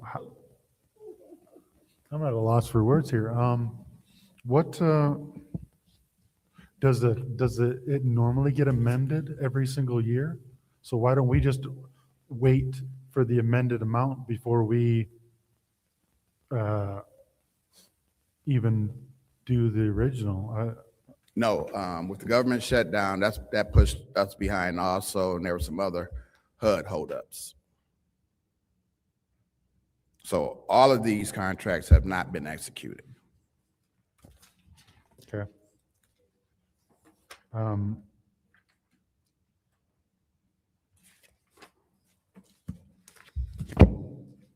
Which ones have been executed, do you know? Right, not offhand, I don't. I can get that answer like again tomorrow. Because I think the last council meeting, we asked for the proposals or what each one of these organizations plan to do with the money. I haven't seen anything. Do you still plan on providing that to council? That wasn't one of the requests I received from Davina. So I think we requested it last time. So you're telling us right now that you didn't hear us ask for that? No, I responded to the email that I received. Oh, so from you her. don't, okay. Well then, why even come up to the podium, sir? If you're like, what do you mean? That's not the request that you gave me. The request that you gave is what she sent to me, as well as my Keisha. Those were returned the very next day. And that was for the citywide advisory committee. And then, well, we're not talking about roll right now, but, and that I did respond and get back to her. Okay, I yield, I'm done. Is there anyone else who wishes to speak in the first round of discussion? Seeing as how there's no one else who wishes to speak in the first round of discussion, Mr. Slaughter, first of all, thank you for being here tonight. Greatly Thank you. appreciate it. I do understand you sent back the information that you requested in email. I can understand how if it comes from the clerk and those were the questions that you were given, then those are the questions that you responded to because you assume those were the questions that council wanted answered. So I do understand. As we can see tonight, there are a few more questions that my colleagues have, as well as a concern for someone possibly not being in good standing. So what I want to do to make sure that this can all be wrapped away in a nice, neat little package is I will go ahead and refer this back to special affairs so that we can get, whatever answer that they still need, as well as what my colleague in the 6th Ward pointed out is actually very important so that we can make sure we get that taken care of, get some answers or see what's happening with that. That's important for us to be able to pass something. So I will make a motion to refer this back to special affairs. Is there support? I don't even know. It was like 3 people. Okay, Councilwoman in the 4th Ward is supported by her. Roll call, Madam Secretary. Thank you, Mr. Slaughter. I have a question, if I can. Go ahead. Are you asking me that, number one, that we need to provide everyone to show that they are? So she only found one. Okay. And so if But you we'll- comb I'll through and check find everybody. another, then, Okay, it would so- be ideal for you to comb through and see. So find that as well as contracts that have been signed. Yeah, so just comb through and make sure they're all in good standing.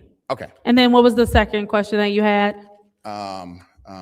Councilman Pfeiffer had asked, were any of these contracts in place and starting to be spent? Is that your question? He's going to send it to the clerk. Okay, Thank you, Mr. Slaughter. thank you. Well, we look forward to you answering what the clerk sends you. Roll call, Madam Secretary. Ms. Johnson is not in. Oh, okay. Ms. Priestley? Yes. Ms. Winfrey Carter? Yes. Ms. Burns? Yes. Ms. Machette? Yes. Mr. Pfeiffer? Yes. Mr. Jarrett? Yes. Mr. Al-Amin is not in. Dr. Lewis is not in.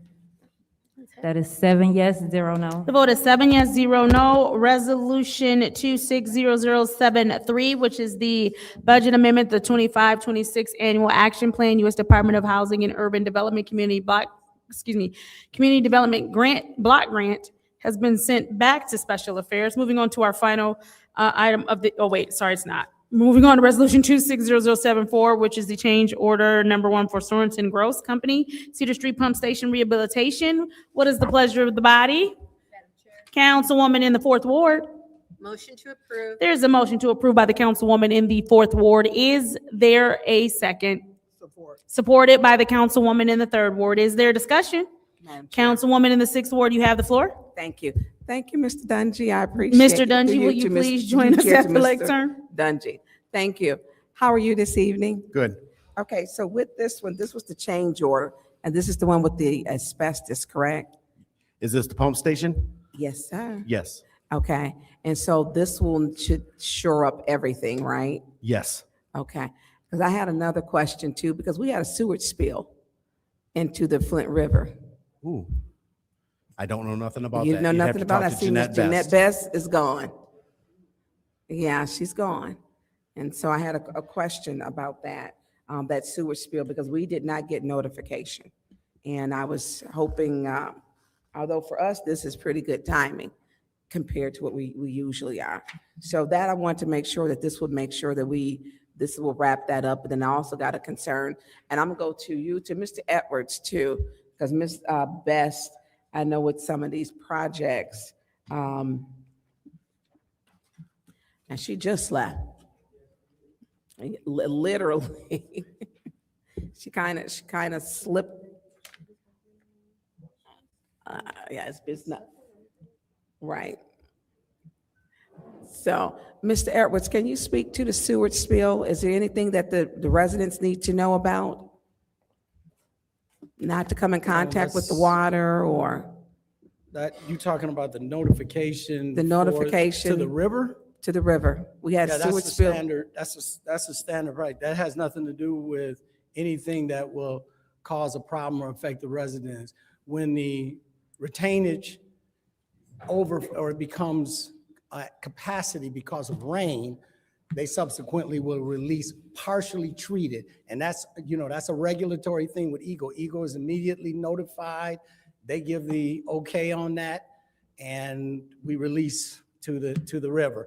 That's no risk to the residents. So a quick question, and I know we have that nice notification system. Why don't we use that to notify residents if there's been a sewage spill? Because along my ward, we got the river. And I remember we had was it 2 years ago? It's like Flint smelled like manure. And it was just, maybe it was the hot weather, but it was a really bad smell for maybe 2 days, and it smelled like manure. And so, I mean, we did have a lot of rain that came down, but when we have these, it would be a good use of that system that we have, if we could use that system just to send it out, for residents, especially in my area, because it increases the number of calls, and I didn't know anything about it. The article didn't come out into MLive until late this afternoon, and the spill happened this weekend. So it's just being transparent and being good stewards of getting good information. And I know we can use the system because I got a call on my house phone from the system about an Easter egg hunt. So a sewer spill is much more important than an Easter egg hunt, to let residents know, because I could not respond because I did not know. We didn't receive it. There was nothing to council that let us know about it. So just asking for some transparency as we are in our rainy season now. So I'm not sure of what you're speaking of when you talk about alert. Are you talking okay, about so there's the a code system. alert system? Yeah, you can get a text. I've gotten the text messages or phone calls, and that system notifies you when something, is for an emergency. It's the red I dot know what the system. I know about that system. I Red just alert, didn't- code red. Yes. Yeah. And so it lets us know. It's supposed to, a good use would be boil water advisories, letting us know that something is happening, because we didn't get an email.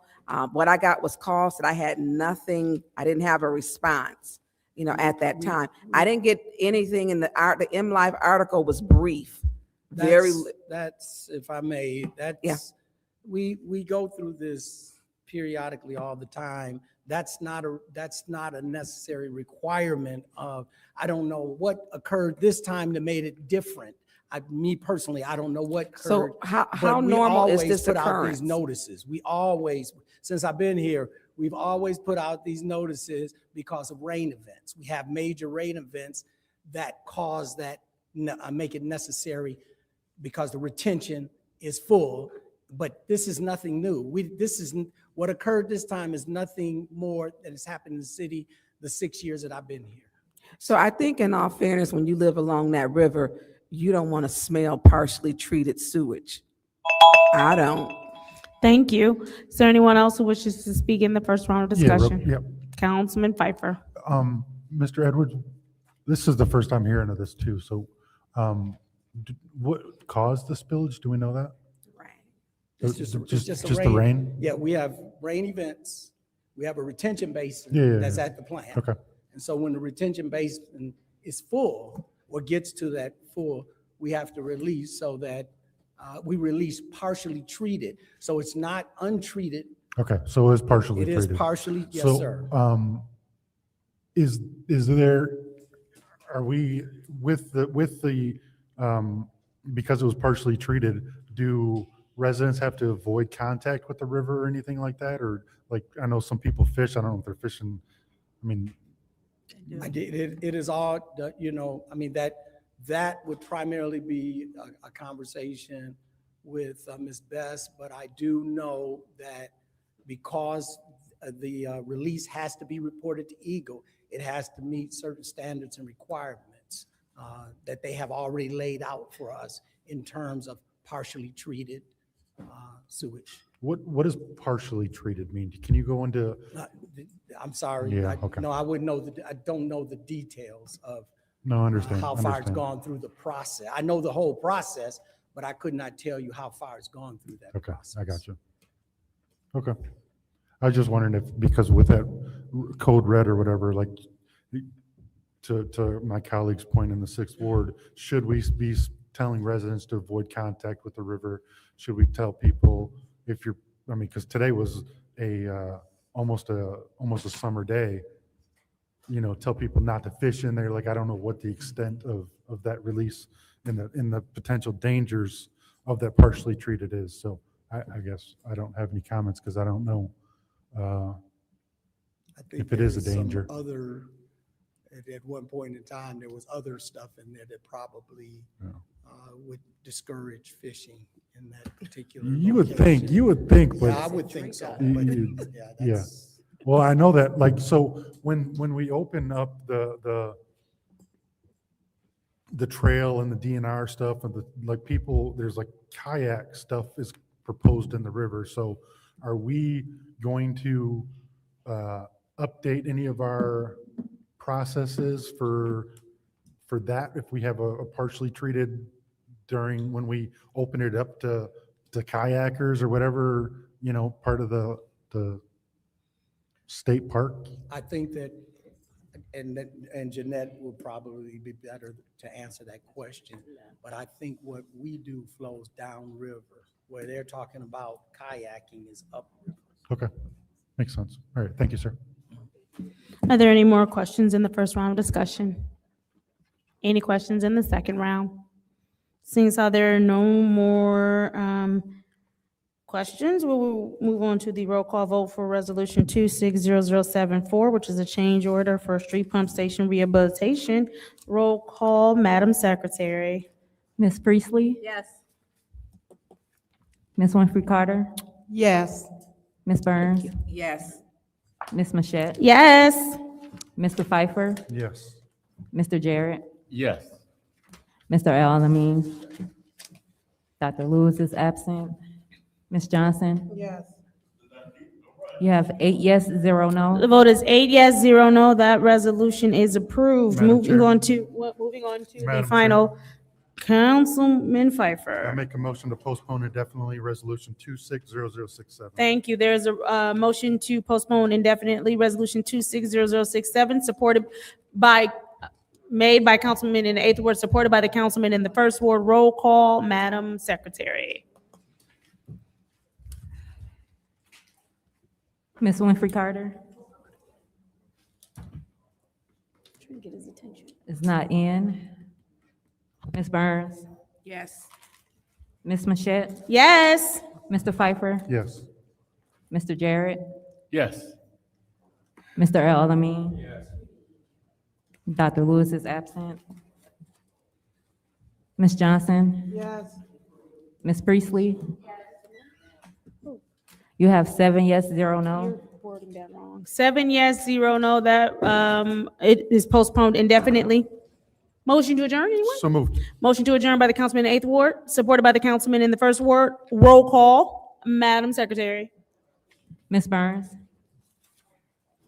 Yes. Ms. Mashat, Yes. Mr. Pfeiffer, Yes. Mr. Jarrett, Mr. Alamin, Ms. Johnson, Yes. Ms. Priestley, Ms. Winfrey Carter. The vote is 8 yes, 0 no. The vote is 8 yes, 0 no. The time is 8:15 on Monday, March 9th. This city council meeting is adjourned.